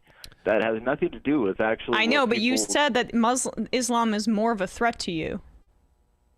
Well, they trained here. The plan is trained in Arizona and Phoenix. You know what I mean? Cut out. They, you cut out. They were a threat to me. I'm sorry. Sometimes I have problems with the connection. But yeah, the Muslims. Okay, we're having Brian. I'm sorry. We have to. We can't hear you. That's the issue. Sorry about that. Not sure what's going on, but all right, Brian. I'm sorry. We had to hang up on you, and like, hopefully you listen to this. You're not being. That's not the threat. It is like I don't know. I don't know how much more we can say. Like you're focusing too much on religion when these things obviously change in the context of history. What are we doing? You should be focusing on like capitalism and imperialism. That's the driver. The Bin Laden family and like I don't know. Like, they were wealthy, Saudi. Yeah, like those sorts of capitalistic political connections. Or instead, you could point to a fucking old book from thousands of years ago and say this is why they're doing the bad thing. These Saudis who also their kids went to Ivy League, were educated in America, by the way, also. Yeah. Right. Yeah. I mean, that's the thing. It's like these sorts of it's obvious who these sort of cultural fixations serve, and it's not a way of, actually challenging the things that do bad things in the world. Well, I mean, for me, it seems like these are just the remnants of that like early 2000s, mid 2000s like wave of like internet atheists like Richard Dawkins and like Bill Maher with like religiosity or whatever it was called, and the undercurrent of that was that they, by being vocally atheists, were demonstrating some kind of more refined logic than everybody who is not always like screaming about being atheists or whatever. But at the end of the day, it just seems like they've gotten to the point where religion, regardless of whether or not they believe in a God, has defined their analysis of the entire world to the point in which it just becomes the primary driver for everyone who is not them. And rather, it must be the primary driver for what everyone who is not them is doing, if, they reference it at all. But, I think we know better than to just take what people say is their motivation at face value, because we know a lot of preachers out there say that they are working in the world of God, but they just have to have that Cadillac. They have to have that sort of like 15 Rolexes, the sort of prosperity preacher tradition that they work within the South. And so it's it's tempting to position oneself as like being inherently more logical than those who are taking a position on religion or, pro or whatever. But at the end of the day, once that just becomes like your entire analysis of the way like the world functions, it just becomes, obvious that you're defined by religion too. So what's the point? Yeah, that's the irony is these new atheist types like Sam Harris, they come to basically reproduce the mirror image of the fundamentalist worldview because they take that everything extrapolates from the holy text. Right, exactly. Like it's the definition of feeding into the framing of what you're, I guess, ostensibly trying to oppose. But just to jump onto that too, like going back to the special treatment that people like that give to like non-white populations in terms of like religions that they think define them in the Middle East, it just seems like a natural evolution of, what was classical imperialist justification that, the people there, well, they're not backwards because they worship a religion at all. They're backwards because they worship the wrong religion. And now we've gotten this new wave of, colonial imperative, imperialist imperative that's like, okay, well, they're not bad because they worship the wrong God. They're bad because they're just, too religious, right? Which in the end, we still have people who believe they worship the wrong God promoting the war. And now we have people who believe themselves to be more logical about the whole situation, promoting the war because they, you know, align with that same belief that there's just something intrinsic about that population that makes them less logical, even if they disagree with the other people in their own country about what that happens to be. It's still that, you know, the country itself is based in some kind of backwards logic. I'd also just advise the caller to watch like the Mar clips about the boy in Texas who brought a clock to school, and ask himself if he's literally talked about any white person or Christian like that in the history of the show. Right. Yeah, I would also add Allah Akbar. Yeah, if I say Jesus Christ in exasperation, that means I'm probably on a Christian jihad.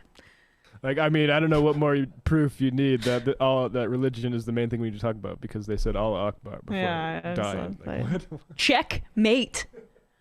So I guess we should just say this. It seems like this is ongoing, but there's a man threatening the Capitol with what he says is a bomb, demanding to call Biden, and says, quote, "The South is coming," according to at least a source that spoke to The Independent.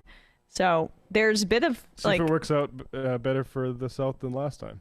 The guys, there's a photo here, an eyewitness photo, so I don't necessarily know if we should show it yet, because there is an issue with doxing people accidentally, but it seems like that's something just to monitor, because there was also, I guess, a bomb threat that eventually was disproved in Times Square or taken care of.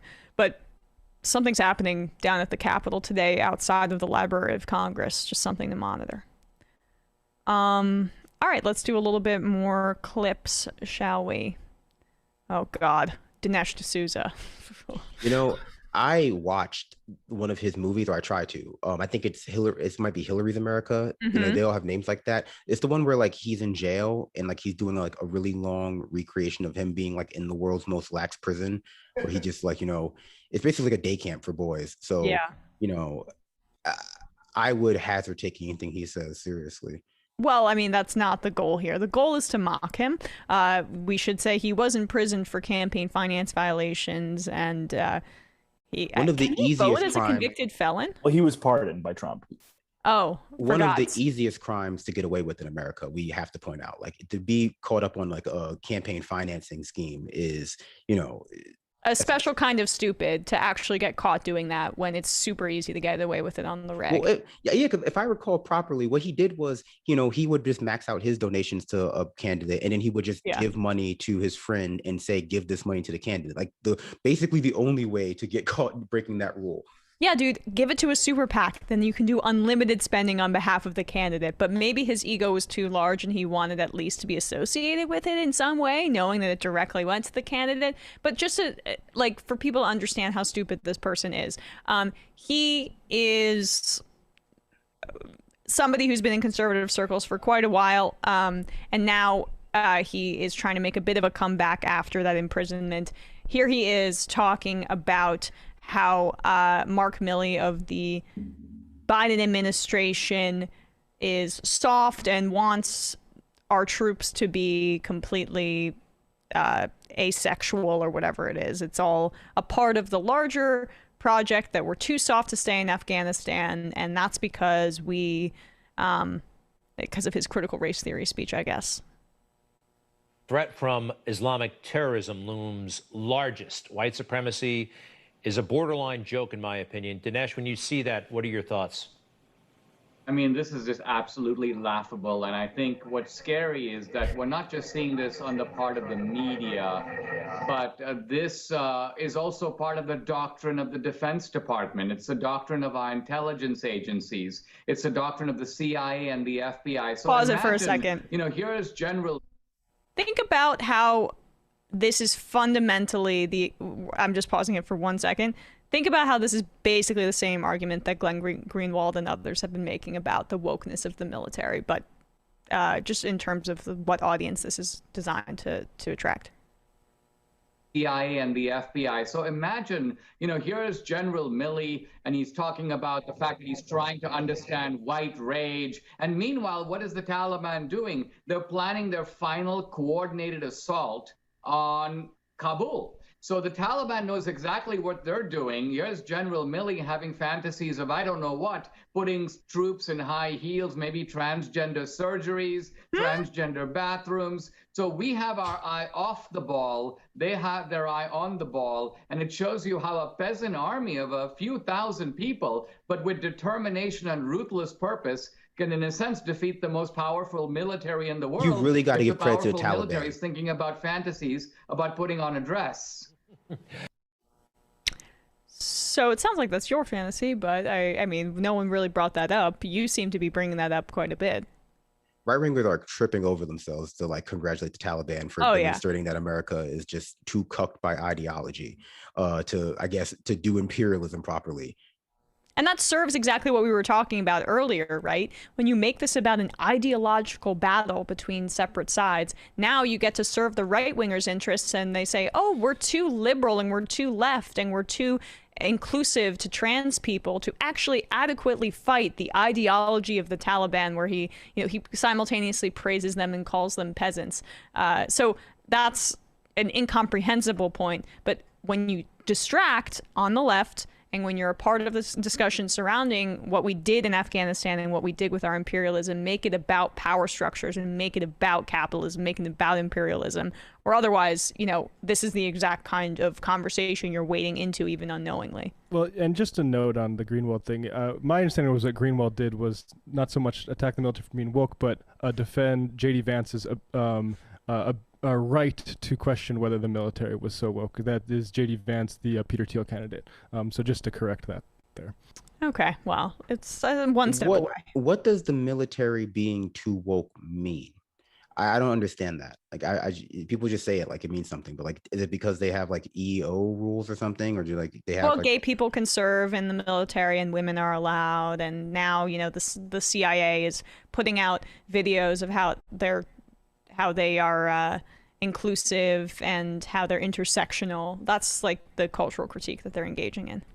I mean, well, I have to say it, but that's because a lot of these people, the J.D. Vances of the world, like, you got to be inclusive because people like that don't want to fight. They just want to go on the news. They want to, complain about the military being too woke. But then you ask them like 5 push-ups and they like, actually, I'm not the rugged kind of man. I'm more of a talker.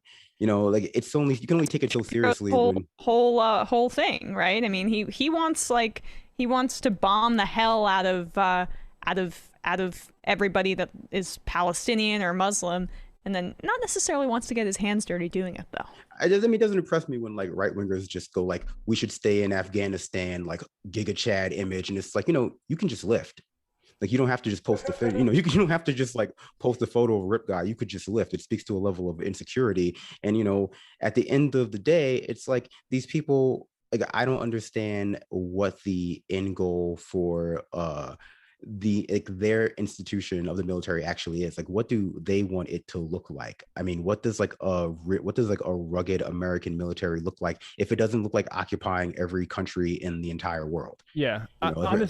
It's like they not only does this go back to sort of a don't ask, don't tell sort of resentment, but this goes back to like, we want to be able to do My Lai massacres and not have any sort of accountability for it. Yeah. Also, I mean, I'm not exactly sure what the Taliban's outfits are, but there's like a lot of loose flowing fabric. Kind of looks like a dress.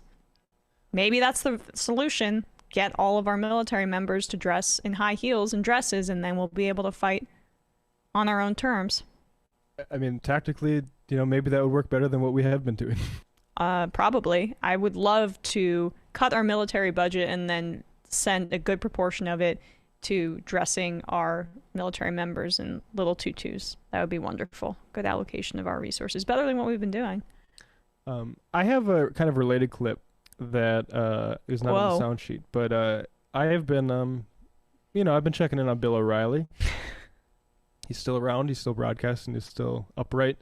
And he had some questions as he's previewing his upcoming interview with Mark Levin about his book, American Marxism, about the thesis, that I think is a question that we all kind of might have if we could play that now. As you know, Mark Levin has a big bestseller on Marxism. We're going to have him on the program tomorrow. But rather than go through the book, which he has done a million times, I want to get him to comment on why Disney is woke, and why Disney plays into the far left, and why Coca-Cola does, and why the airlines do, and why Comcast does. I want to get the why behind all this, because Levin has tied it in his book to a push for Marxism. Does the Disney board of directors know that, do you think? That's where I'm going with this interview. So it could be a totally different interview than I think Mr. Levin has done. Maybe he did it, but I didn't hear it, because I'm really interested in this. I wrote a message of the day, I hope you read it on BillO'Reilly.com, about these woke corporations and how insane they are, but I don't know why. I mean, obviously, if this country ever went socialist Marxist, the corporations are the first ones going to get hammered. You're going to see that with the Biden tax increases. So they want to get hammered? Is that what they want to do? Lose money? Lose consumers? It doesn't stack to me as a logical thinker. But Levin may have a perspective on this. And that's what I'm going to try to drag out of him tomorrow.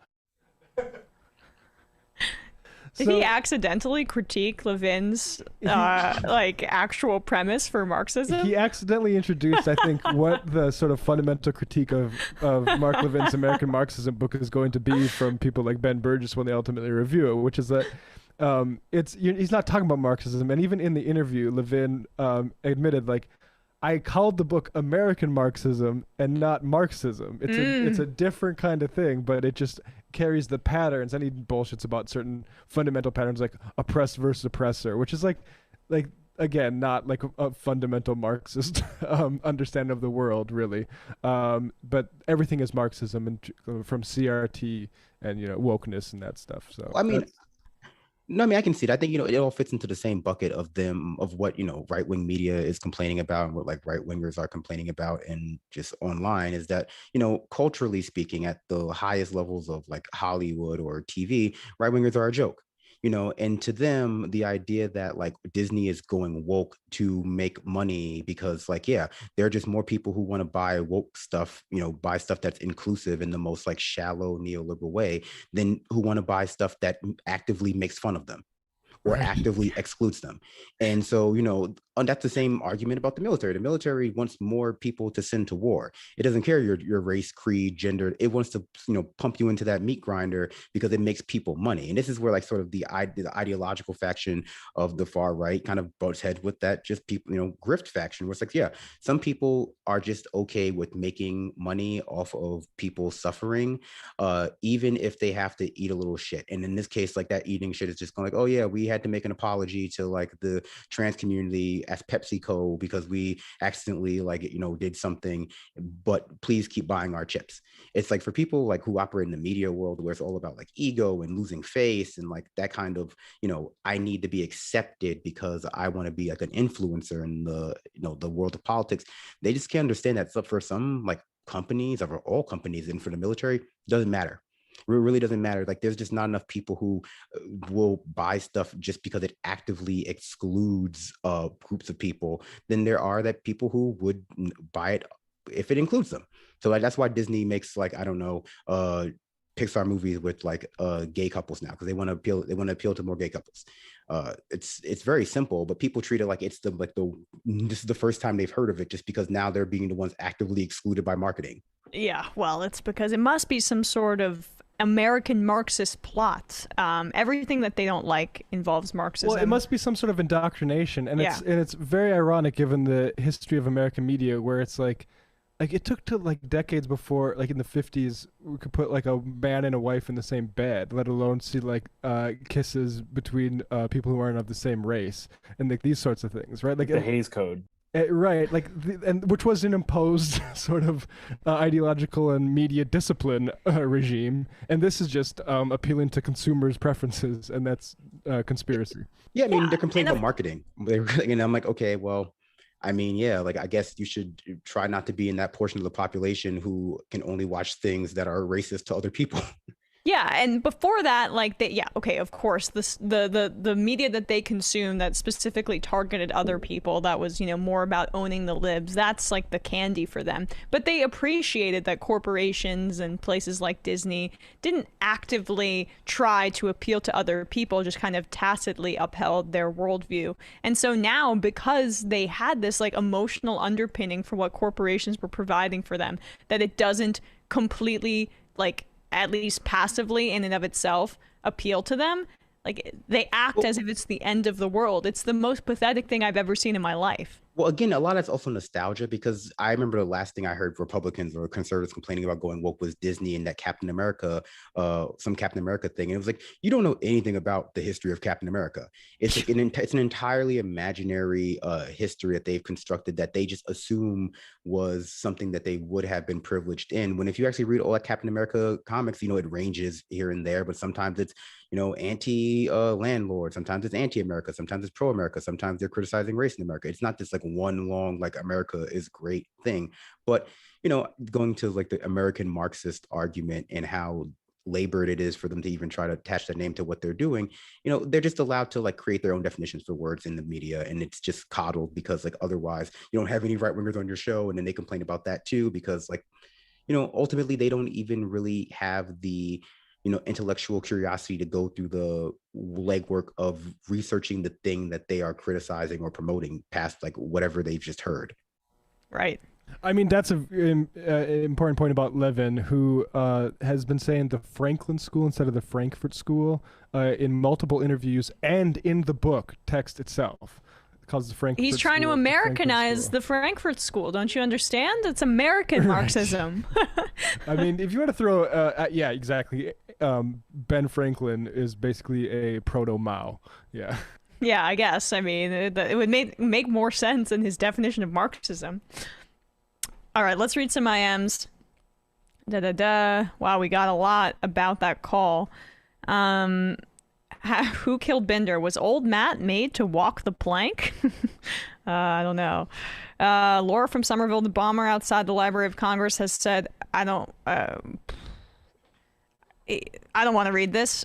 Appreciate it, Laura, just because like I've learned the hard way that reporting on these details right outside of when they happen sometimes contains inaccuracies.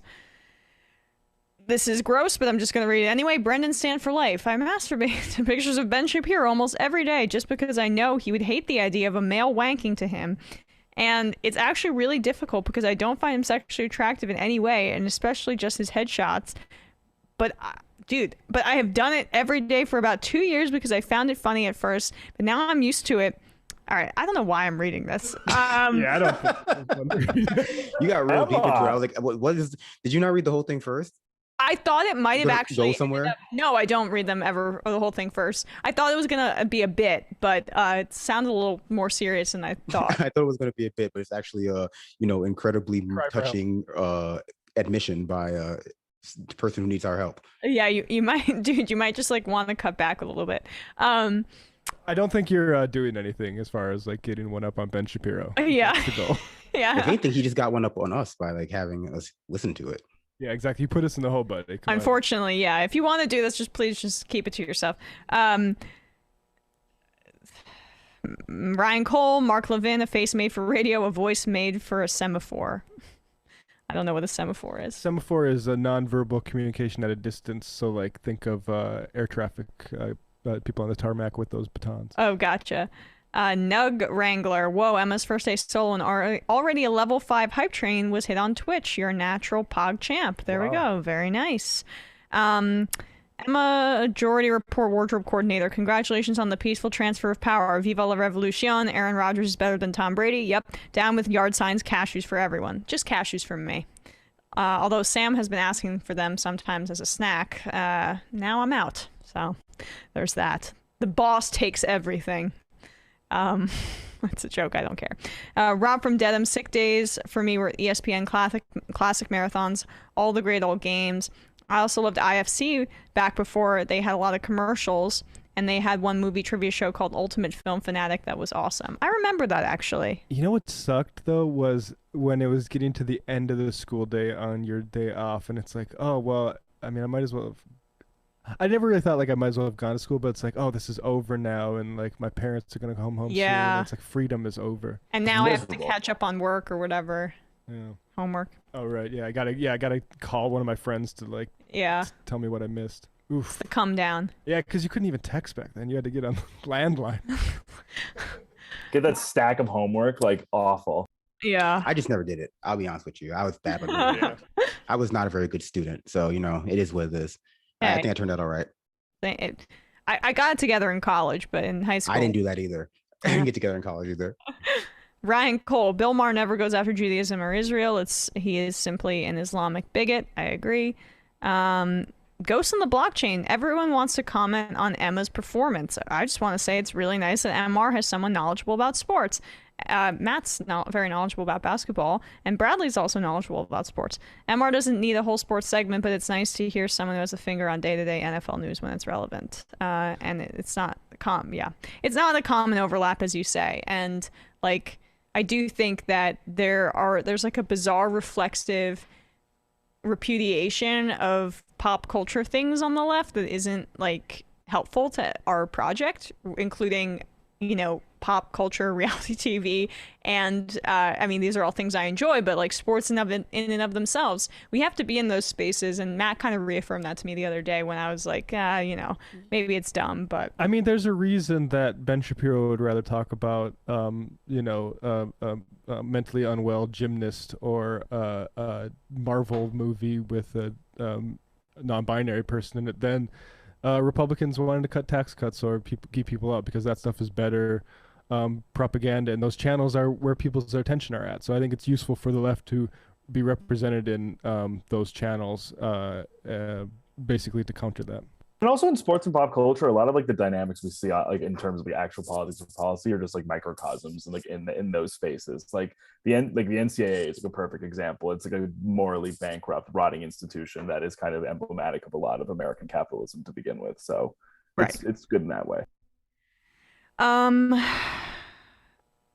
Fade away, Jay. I think your caller from Arizona is confusing religion with people who use religion as a tool for their own ends. The problem is the people using religion as a weapon, not the religion itself. This is as true of Christian and Islamic fundamentalists now as it was back in the Crusades. Yeah, exactly. The psychoanalysis is completely of the regular believer is completely worthless to me. A political history of religions, that is my bag.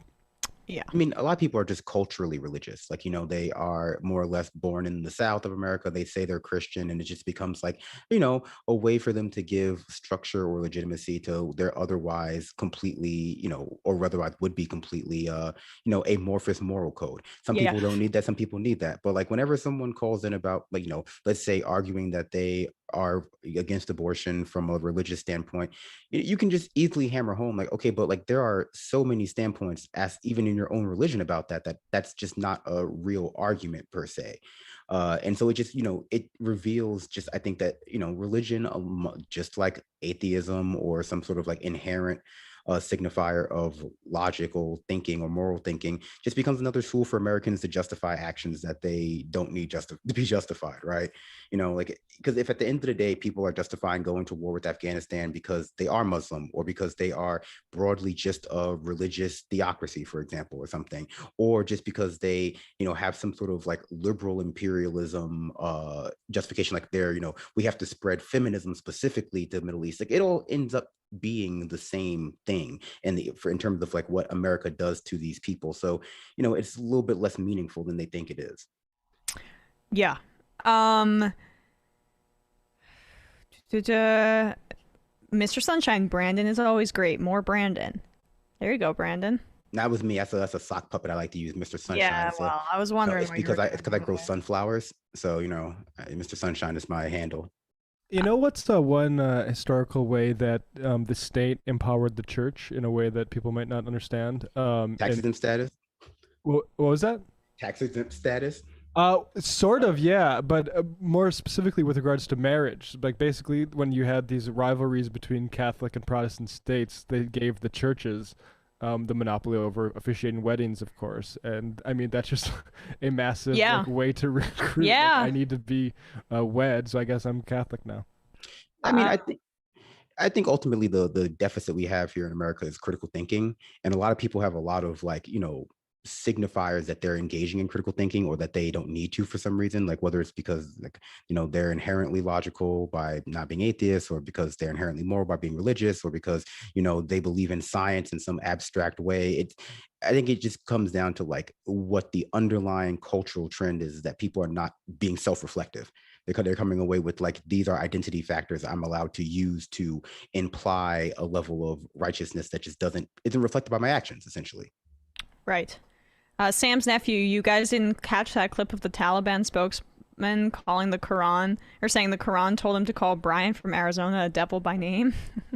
Lafayette left parts, at least the bombs we drop on countries like Yemen that create orphans say BLM on them now. Yeah.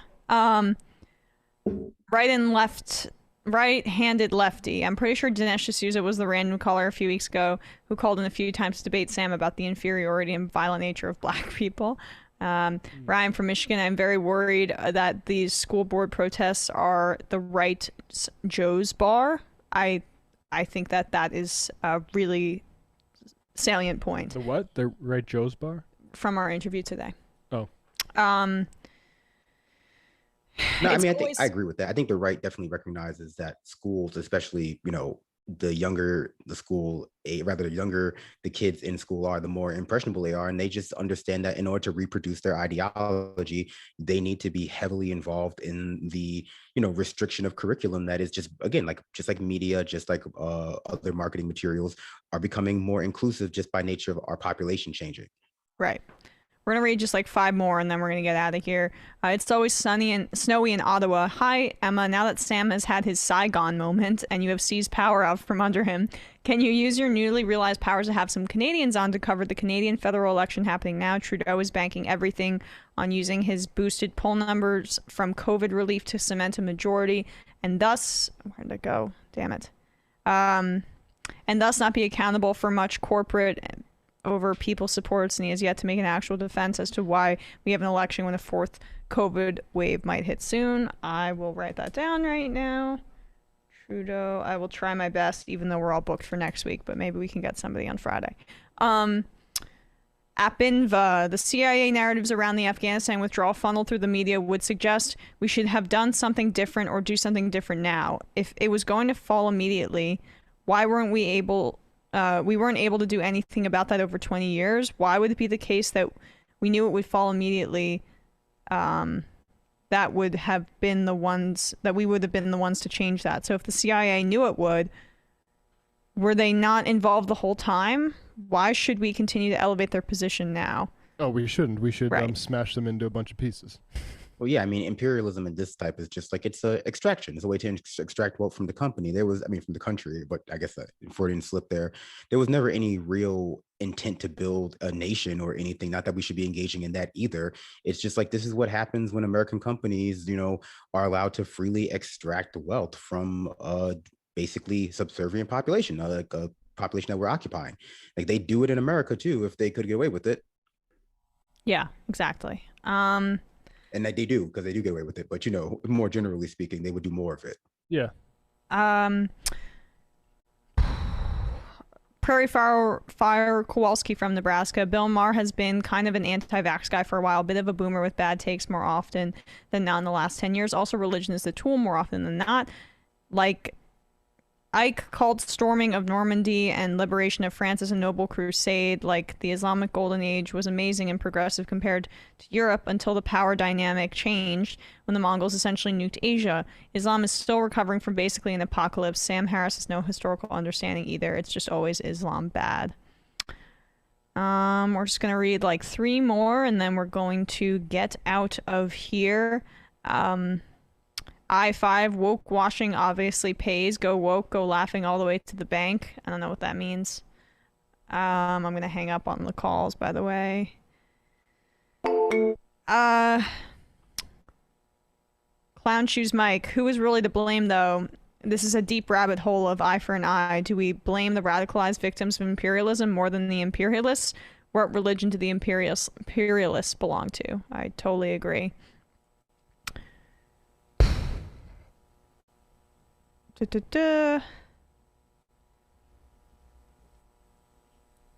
Well, I mean, and not, yeah.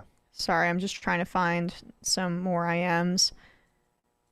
Well, I mean, to be fair, when atrocities happen in America, like mass shootings and stuff like that, they sometimes go out of their way to not, explain the ideology or motivations of the shooter. Not because it would encourage more people, just because like a lot of times, like it's white supremacy. It's like, they're neo-Nazi, or they've been radicalized by neo-Nazi forums online, or, they're an avid Ben Shapiro viewer, or, they are part of any number of far-right groups in America that we don't do anything really about on the front end or back end. So, I mean, do we even know why that guy shot up Las Vegas yet?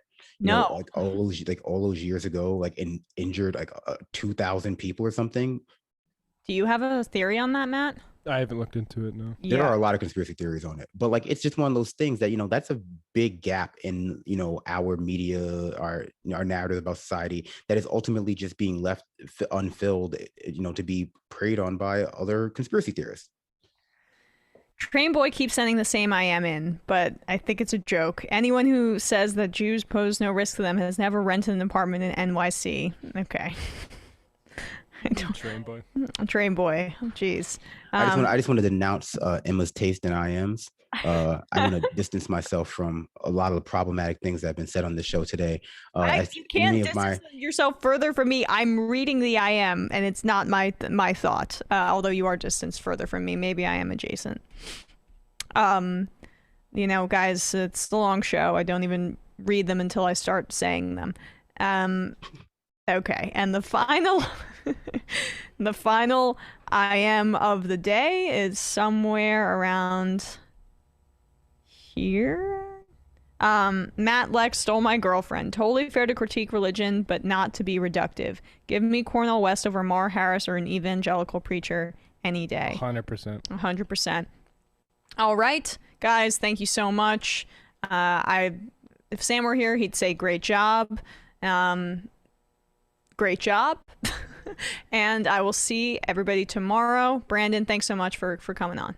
No, thank you for having me. It's always a pleasure. I like how you lie to me and say great job at the end. I appreciate that. Yeah, my transitions aren't up to snuff yet. Just still in the awkward stage. All right, it's guys. fine. I just end my show on a hard cut. And it might take all the strength I got to get to where I want, but I know somehow I'm gonna get there. I wasn't looking when I just got caught between the truth and the lie bar, but finding out won't make me feel any better. Yeah, I know the clock is ticking, but the meds are gonna kick in, and my pilot light shining bright. I guess somewhere the choice was made for the option where you don't get paid, for the road that bends before it finally breaks you. I guess somehow I lost my drive